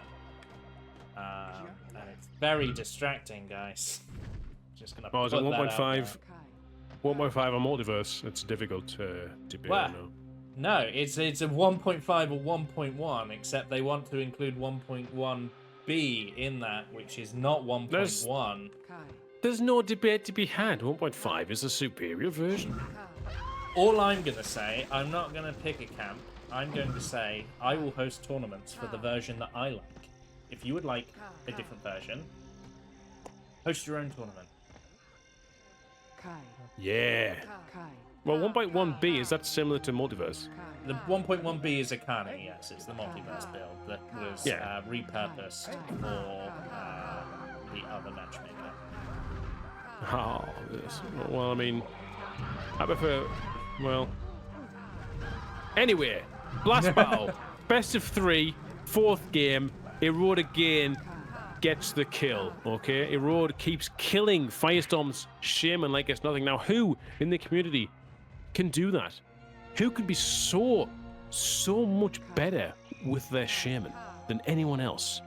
We've seen that throughout the tournament that Erode's Shaman is just better. And I think when I watched the Erode vs Swarm game, I didn't see much in terms of, quality of their base building, their macro management, but the Shaman was the difference, Lovenji. Who is it? Who could it be? Who does your chat think it is? This is a guessing game after all. Oh, they're not interested in the players anymore. They're still on 1.1 versus 1.5. So go to your chat instead. My chat is silent. They are focused. They are watching this game intently. It's important. This could be Erode's victory here. As he stands still, maybe gets hit by a lightning, but he doesn't. He gets swarmed against. Didn't expect that. Tornado from Firestorm now as he gets sucked up, does Erode. He gets thrown out now. Blasts are coming in. Very nice indeed. We've got a couple of blasts and ghosts coming off now. Erode Shaman getting hit up again, but he's not dying yet. There's the Earthquake and the blast. The Shaman of Firestorm goes down. The Earthquake comes out, does a fair bit of damage there, but it's only against the front of the base of Erode. Erode won't mind that at all. Firestorm still has the 15 population advantage, but his defense is not very intimidating. Now, let me tell you that for free. Green bar advance advantage is still in favor of Firestorm, as is the normal population advantage. But here comes a road looking for a counter-attack of their own. Throws down the Earthquake. Couple of warriors going to be coming on in as well. Yeah, damage has been done there by the Earthquake. And again, map control is in favor of a road. Who do you want to win this match, Greg?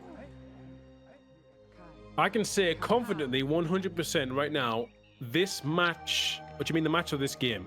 This particular game, sorry. I would... This particular game right on Blade, I would like Firestorm to win. I want this to go all the way. Not because I want to see a Temple of Uppsala decider. That's exactly why I want a road to win. So that I don't have to watch a Temple of Uppsala decider.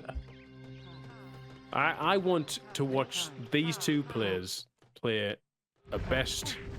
Now, in Age of Empires 2, like a best of 21 used to be like a thing to decide who is the best player. Let's do a best of 21 over like 3 days.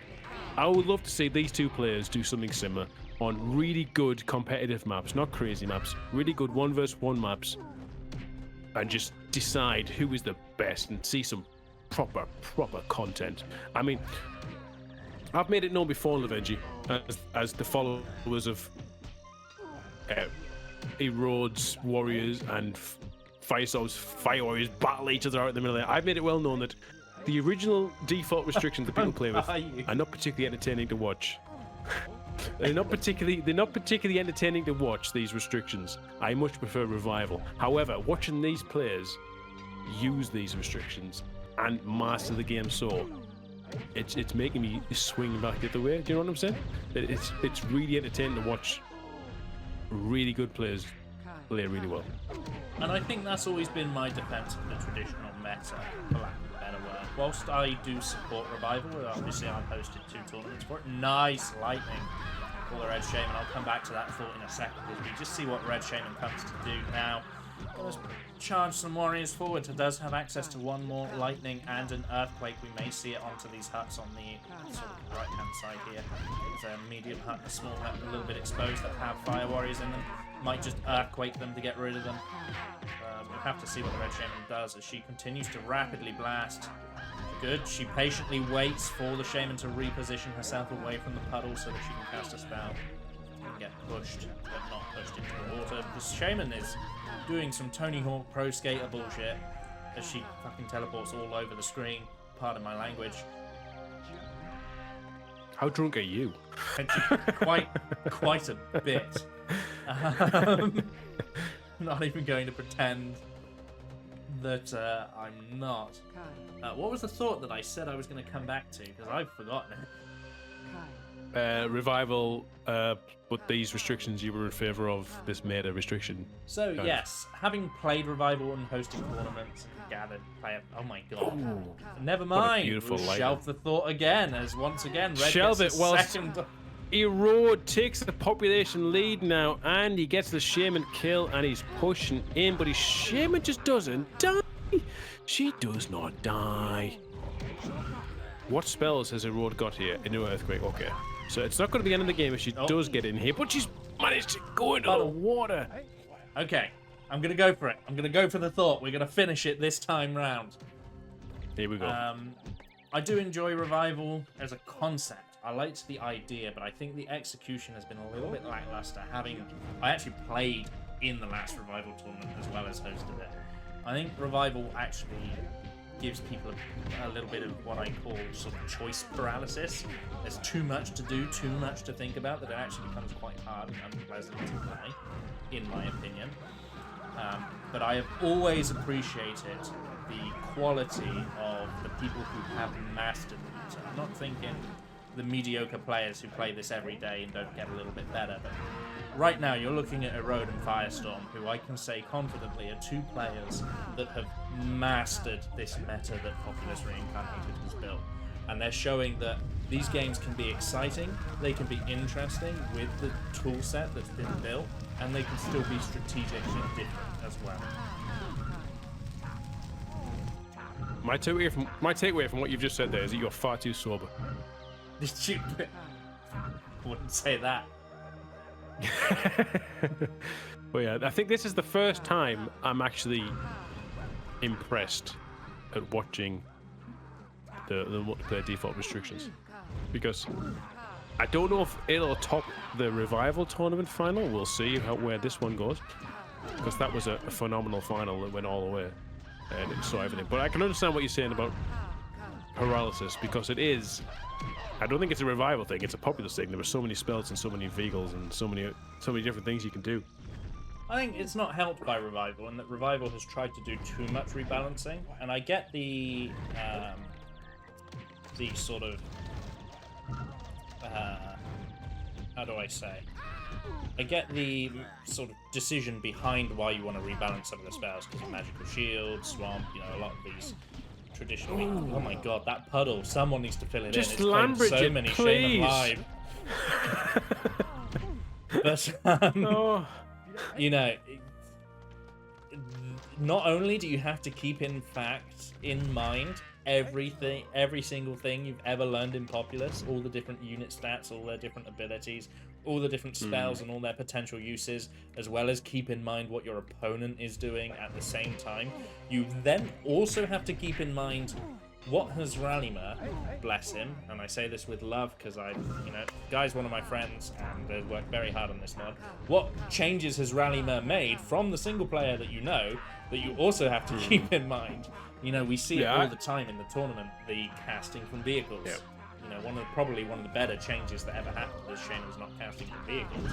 But you see you can't cast from vehicles message 100 times because people keep forgetting.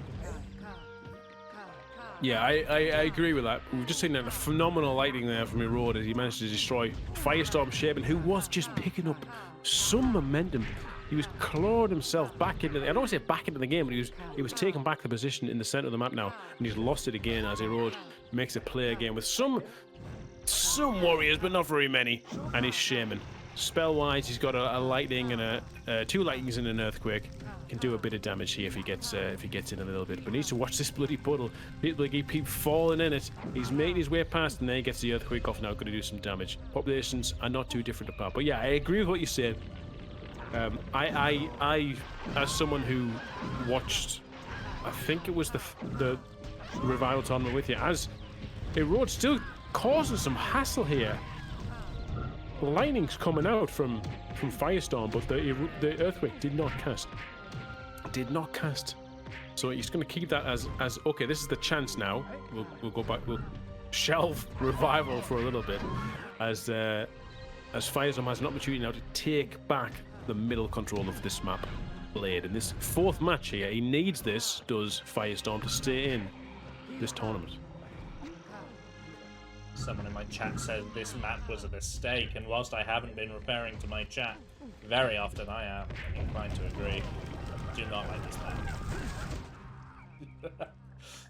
I don't know. I think it has potential. I think it's simple. It's too simple. It's too one path. I think the side door needs to be closer. It needs to be 1 or 2 land bridges, not 3. Yeah, I don't disagree with that. He rode back now, dodging the lightning from Firestorm. Earthquake comes out. Bugger this, says Firestorm. I'm not taking part in your Shaman battles anymore. You're too good. Take this Earthquake. Does kill quite a few followers there. Population's only 6 population difference now. Green bar is better for Erode though, and green bar for anyone who's watching means maximum population. Exactly. Those of you who are looking at the I mod, you'll see 2 numbers in the bottom right next to the players' names and colours. The first number is the population. That's how many followers they actually have on the field right now. The second number is what we're talking about when we refer to the green bar. That's how many followers they can have at maximum. Obviously, every hut they have increases that number. Nice lightning duel there. Results in the yellow Shaman going down once again. Very nice. Just this Erode's just ability to come out on top of the majority of Shaman duels is good. I mean, it's you've got to watch it. You've got to just appreciate it and think, wow, how.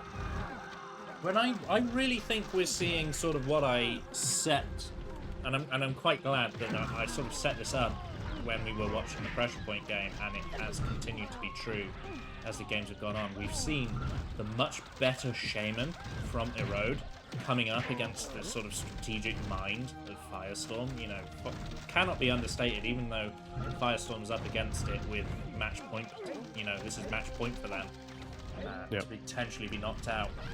Their Kratos game was strategic brilliance in terms of the decision making they made, and even some of the decisions they made on face-off were good decisions. This map's a little bit restricting for them in terms of the decisions they can make because of how simple it is, and I think they're sort of feeling a bit of the punishment for that. Not that I'm making excuses for them, they picked this map. They could have picked the other map, Temple at Uppsala, but they picked this map. Yeah, when it comes to decision making on this map, there's not many to make, and like you said, the better Shaman has a chance to shine in this aspect.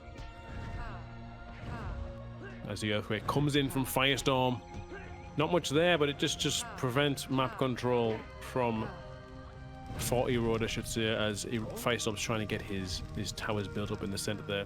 Populations have evened out a bit again. The Road's got the spells charged up though, so it is in favor of him slightly at the moment.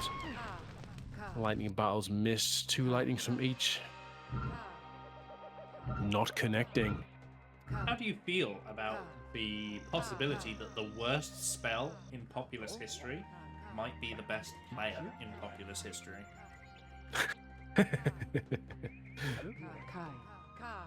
Well, if Erode is Nisi, then I'd be like, fair enough. Because Nisi, I think, statistically is the best player in Populous history. If it's someone else, like, if this is, if this is Meth or someone, I don't know if you can call them the best in Populous history, but my God, what a display of talent they have shown so far this evening. Well, we could go with the popular guess, in that lots of people are believing that Erode is Spinifex, and Spinifex is not a name that has appeared in many of my tournaments. I think he's been in one of all of the tournaments I've hosted at Populous. I think he showed up in one of them, and it was the last Invisible Cup, and he got knocked out by Baba. So, what a name to make for yourself as someone who doesn't join tournaments. I don't think I've ever seen him play it. To just join a tournament and instantly win it. What a name to make for yourself if this is Spinifex. But could Firestorm be Spinifex and Nisi be Erode? You know what I mean? I don't know.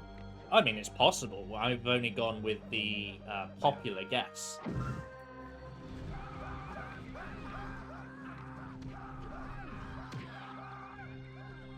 Populations are still very even. The green bar has sort of evened up as well.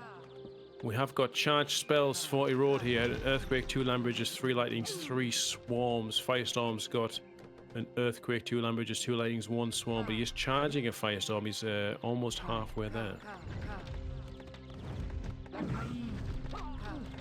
Earthquake's in. The Earthquake's in from Erode. Divinity makes the perfect statement. Whatever happens, this finals has been epic, and I'm inclined to agree. What about you, Craig? Not enough Temple of Uppsala for me. Shut up. Who am I kidding? This is amazing. Only 2 days ago, I was ready to strangle you, Lovenji. So I'm very pleased that we've actually got this final. Strangle me. It's not my fault that this game was almost not played, okay? It's not my fault. I've done everything I can to make these matches happen, okay? Yeah, I know. I know what it's like, mate. Don't worry. Trust me. When it comes to organising anything within the Populous community, the fact that these players have turned up and played their games is astonishing in itself, and you as a host should be very proud of that. I am proud, but I am also proud of the community. The community, whenever I put up a little poll that says, I'm going to do this, are you interested? They come out in droves.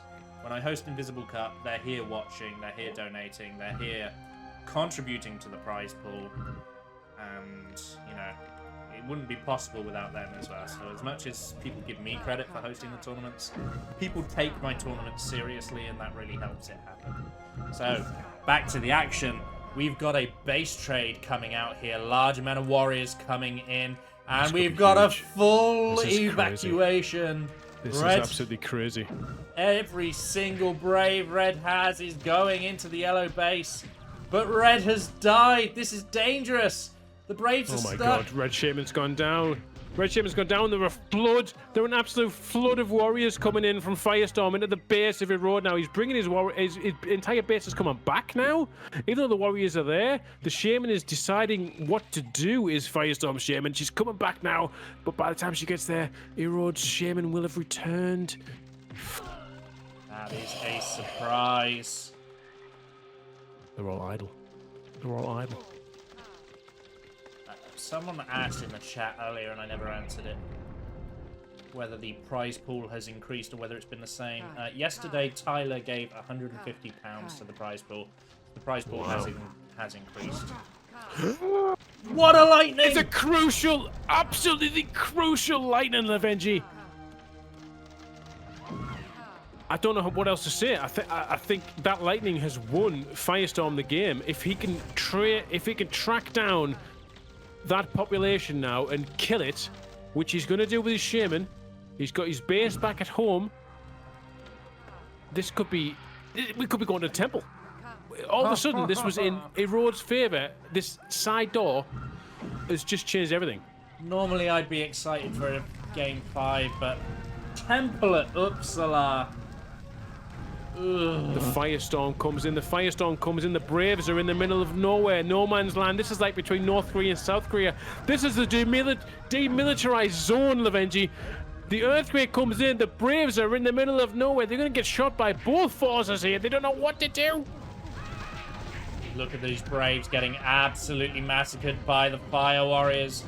It goes to show this is one of the currently active big debates of Populous at the beginning, which is, does running your pop work? Lots of people are saying you actually shouldn't run your population when you're going to take damage. You should just take the damage and accept that they can't kill your whole base in the time it takes you to do something. Other people say you should run your population, and this is going to be one of those games that sits in that debate, I think. 113 population to 7. I can't believe it. Within 2 minutes, the entire game is flipped. It's flipped on its head. Erode was in favor. He took, rather than defend the side door, he evacuated and lost the game. His Shaman wasn't in position to defend because of where she was stood. She was in Yellow's base. Had she not died, I mean, the evacuation might have been smart. But maybe, but he could have at least took some Fire Warriors there to defend against the Shaman or something. I don't really know. Put some troops there, but wow, that was like, regardless of what the players' decisions were, you were speaking about strategic play of Firestorm versus the strength of the Shaman of Erode, and right there we've just seen strategy winning over Shaman's skills. So we're going to our 5th, baby. What is up, everyone? It is Lovenji Gaming, and we are here for game number 5 of the grand finals of the Invisible Cup. This is the last game you're going to see of Populous at the Beginning tournaments in 2024. We're not in 2014. I don't even know what year it is. And we have, playing as the Red Tribe in the blue base, it is Erode. And his opponent fought back with strategic brilliance. Yellow Tribe, yellow base. It is Firestorm. And once again, and it's been an absolute pleasure, this is the second incredible Grand Finals where I have been joined by the one, the only, Craig, also known as The Beginning on YouTube. How are you doing, Craig? Couldn't be happier. Couldn't be happier. I mean, it's a bit pathetic when you look down on yourself thinking, wow, this guy playing this 1998 game and being so happy and emotional over it. But come on.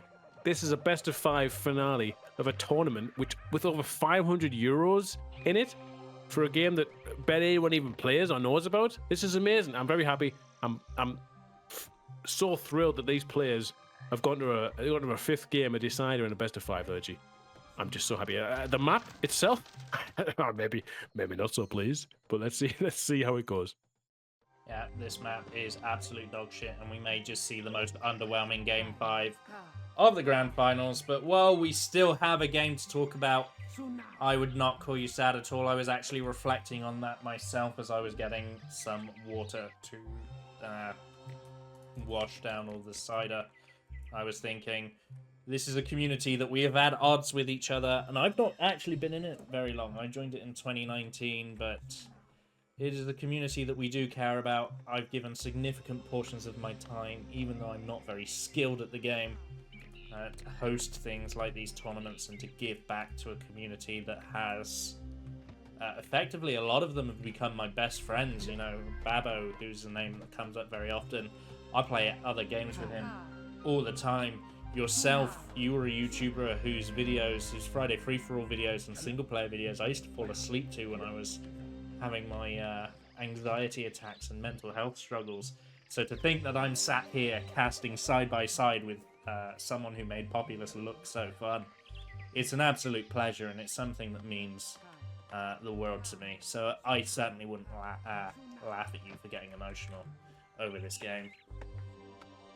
I appreciate it, bud. It's very, very nice to hear that Populous is touching to so many of us. I mean, I have a wife and kid because of it, but let's not get too sappy right now, because let's look at the map. We do have a game. Look at the populations, Lovenji. We do have a game to cast, and unfortunately, it is on Temple at Uppsala. It's probably a one-sided match, as the populations are vastly different. If you don't know this map, you lose as soon as the map begins, and I think that's sort of become evident for Erode, who is just so far behind because they just didn't get all of the convert that they wanted. Now, we'll see what Firestorm chooses to do. This Tornado Stonehead has won the game for literally everyone who prayed for it. I think with Firestorm's population, they most certainly should pray for it. You know, 10 followers, yes, but for a 17-second tornado, you stupid not to get it. It's, you know, you can use that on shamans to kill them. It comes in so fast. But let's not write this off, because I did that for the Revival Finals, and we ended up having one hell of a game there. So let's see what happens. Both shamans throwing out blasts. Looks like the yellow Blasts shaman. are good. The yellow shaman takes some damage, but she gets knocked away. The red shaman's in low health, and she goes down as well, and she's nearly twice the population behind. Now, red warriors are coming, but Red Shaman was very greedy there, was trying to finish a charge of Tornado before charging Blast, and that's why they didn't do their last Blast trick at the end there. They were actually finishing a Tornado charge. So they have a Tornado, but at what cost as Yellow walks in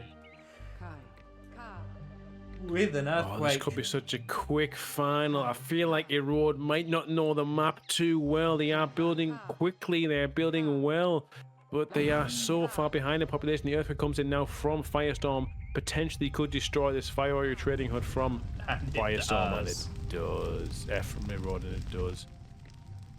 Now, Firestorm, Fire Warrior is probably maybe not the most important unit on this map, so it might not be the end of the world. Obviously, Warrior's this much stronger unit. The 1v1 version of this map, I would say, has been compared a lot to Dead Sea, which is a classic The Beginning map, perhaps not one that Erode has played a lot of, but focuses on a style of building that is very anti-earthquake, and more importantly, it focuses on large volumes of warriors. Now, I think Erode has noticed that, but too late. And the reason I say that Erode has noticed that is because they are currently working on 4 warrior training huts. They've got 2 in the main base and also 2 more down their side strips. So they understand the importance of warriors, but unfortunately I think it might be coming in too late as Yellow just comes on in with the Tornado onto the warrior training hut. I think it was cast out of range, so yes, the warrior training hut is going to survive. And let's not forget to mention that this map, sorry, Lovenji, has loads of gargoyles and totem poles, and you'd have to do some real research to know what all of these do on this very complicated map. Why the hell does Erode have a flatten? Why is he charged flatten? Yeah, I don't know. I don't know. I did He's predict going for a that- temple. I did predict that if we go to this map, it would be the last bloody map. You know, that it would be incredibly shit. And I think it's delivering. These two players have played out of their mind in the first 4 games, but I think this is just a case of one person knows the map, the other guy doesn't. Well, then does it favour preparation over non-preparation? There's preachers. You said Red's going for a temple. There's already preachers in his base. Oh my goodness. But Well, don't that worry, preacher this didn't want to do anything. He just got Preacher punched. didn't want to tell a story, so he's in a fist fight. Now, preachers do have more health than a brave, so they will actually beat a single brave in a 1v1 fight. That's because they've got a book. It is because they've got a... Now, never underestimate the power of paper cuts. But 3 braves can beat the ever-loving heck out of the holy man. Temple here. We might see a land bridge, perhaps. Flattened. Oh, there's no land bridge on this map. No That's land right. bridge, So you can't charge land bridge, which I think is what the flatten's Yeah. for. I think the road wants to connect to Yellow's base. I don't think he realizes the gargoyles do that. well, he's managed to get the kill. He's lost his fire warrior trading hut though, but he's managed to Again. get the kill again. He's 20 population behind at the moment. It's not the end of the world. He's got some warriors trained. He can use them to clear up the troops of Firestorm. As long as his shaman's alive, he can prevent the preachers from doing any serious damage. The issue is, if Firestorm goes, you know what? I'm going to take the stone head in the middle of the map and get a tornado every 17 seconds. Then it becomes a serious issue for him. And if Firestorm somehow loses this game, it will be because he had the honor system to not take the 17-second bullet. Which anyone might put their hand up and say, oh, well, that's worth congratulating. But as tournament competitors, we'd say, well, that's just foolish. Win. Yes. Artosis of StarCraft playing has a saying that is sort of notorious in any RTS community now, which is, when ahead, get more ahead. And Makes sense. it applies perfectly to just about any RTS, even Populous. You know, when you're winning, win more. There's no reason not to. The flatten comes out now from Erode. What has he got? 2 tornadoes and 3 warriors. Could be The relevant. land bridge from the gargoyles come across though. Firestorm's crossed over and he's got better spells. The only advantage, and I am trying to be as impartial as possible, there's only 1 warrior training hut for Firestorm, and if a road gets in there and tornadoes it, the warriors are going to cease for a while. So even though there's a huge population disparity, one player having access to warriors and one player not is a big difference. Lost access to the Well, I fire think that was the warrior hut that went down there, and the fire hut's been damaged. The preacher hut is still available, but the population difference is very dramatic right now. Population of warriors is in favor of Erode, almost 3 times the amount there. Let's get a couple of preachers as well, so it's going to be a very troop-heavy battle right now. I'm curious to see what comes of this because Erode is sending volumes of men into the heart of Firestorm's base while Firestorm is focusing on his ability as a shaman to take out these these warrior trading huts.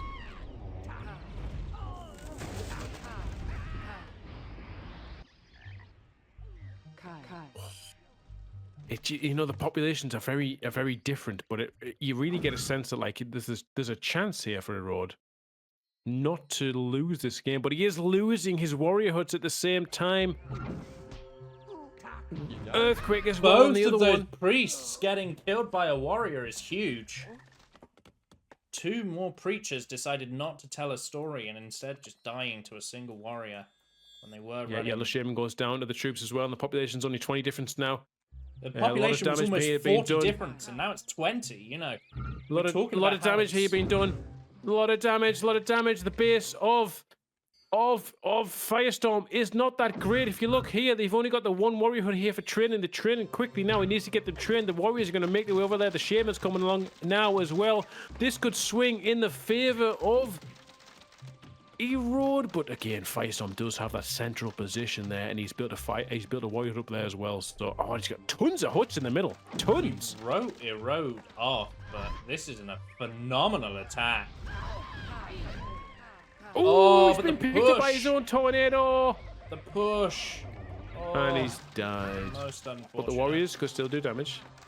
Warriors can still do damage. And while the Red Shaman's dying, there's probably going to be a good chunk of dismantling going on right now, which is, you know, going to get that population back up. We're going to see probably more warrior training huts go down because they've all been taken out. You know, the one thing Yellow did do there was take out every single warrior training hut possible. Yellow up to 3 warrior training huts of their own, so the influx of warriors is going to be challenging, but Red does have access to a temple, and that's the one difference of this map with Dead Sea. Dead Sea does not have preachers turned on. Yeah, you get 20 warriors coming out your base, and you've got 3 preachers. You're happy. Exactly. So we'll have to see fire warriors, a couple of fire warriors in one of the small huts there. Such a massive map is templated up to that. Very unknown to these players, very unknown to our viewers, very unknown to us as casters. We felt like Firestorm had a commanding lead. He still does population-wise. Spell-wise, though, he's got no spells charged.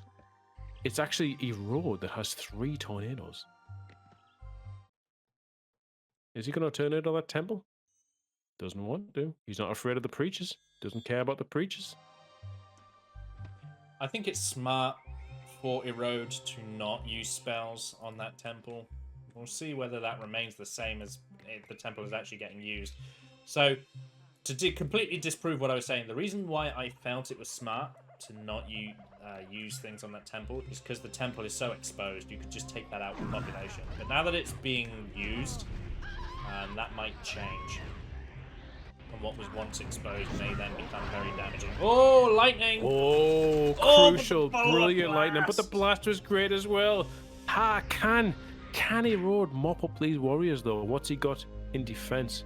He's got 2 warriors, 1 fire warrior, and 3 preachers. He needs to bring those preachers over right now. The warriors are going to destroy his population. A lot of warriors from Firestorm. 21 trained warriors from Firestorm. That's Priests once again not stopping to talk. Priests in 1.5 are shit. As much as I have been hyping up this version, Priests in 1.5 are just garbage. 9 times out of 10, they don't stop to tell their story and they just get into a fist fight with someone. This guy can't tell his story enough. Oh, that's terrible. That's an absolute bug there. That's horrendous. That preacher didn't do anything.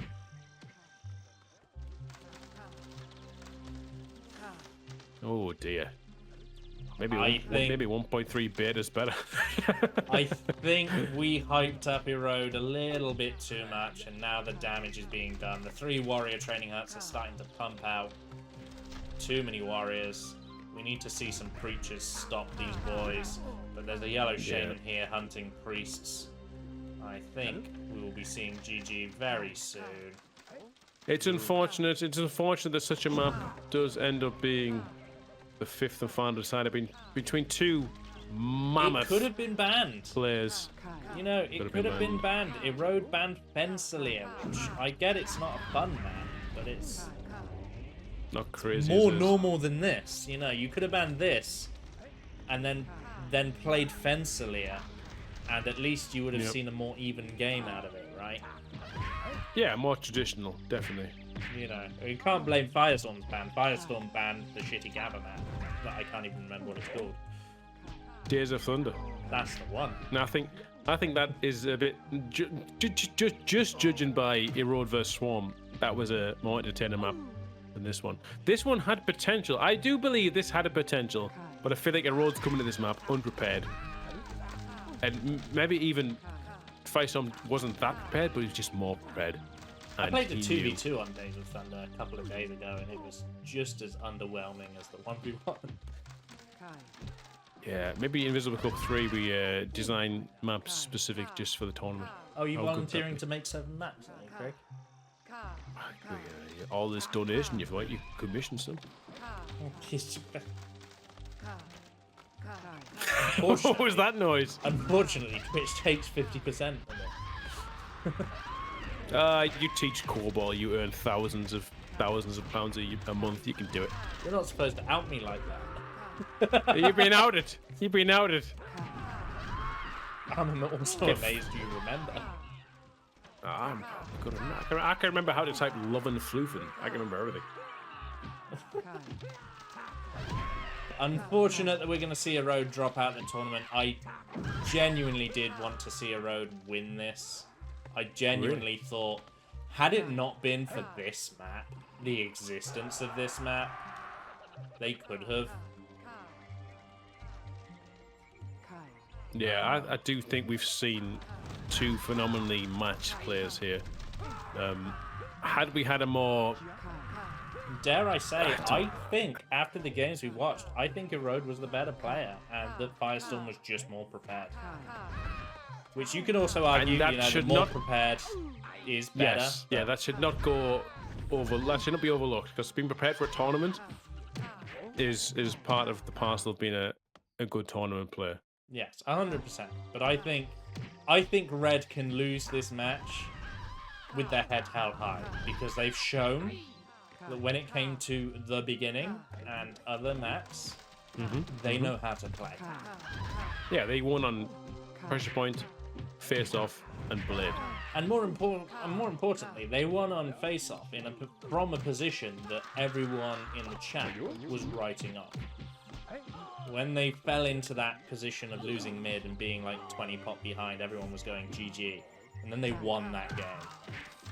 I'm serious. Whoever these two players are, you get them, or whatever we do, either you or people in this community, get them together.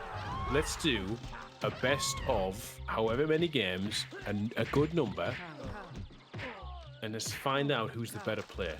Right? No, you can do Pressure Point twice.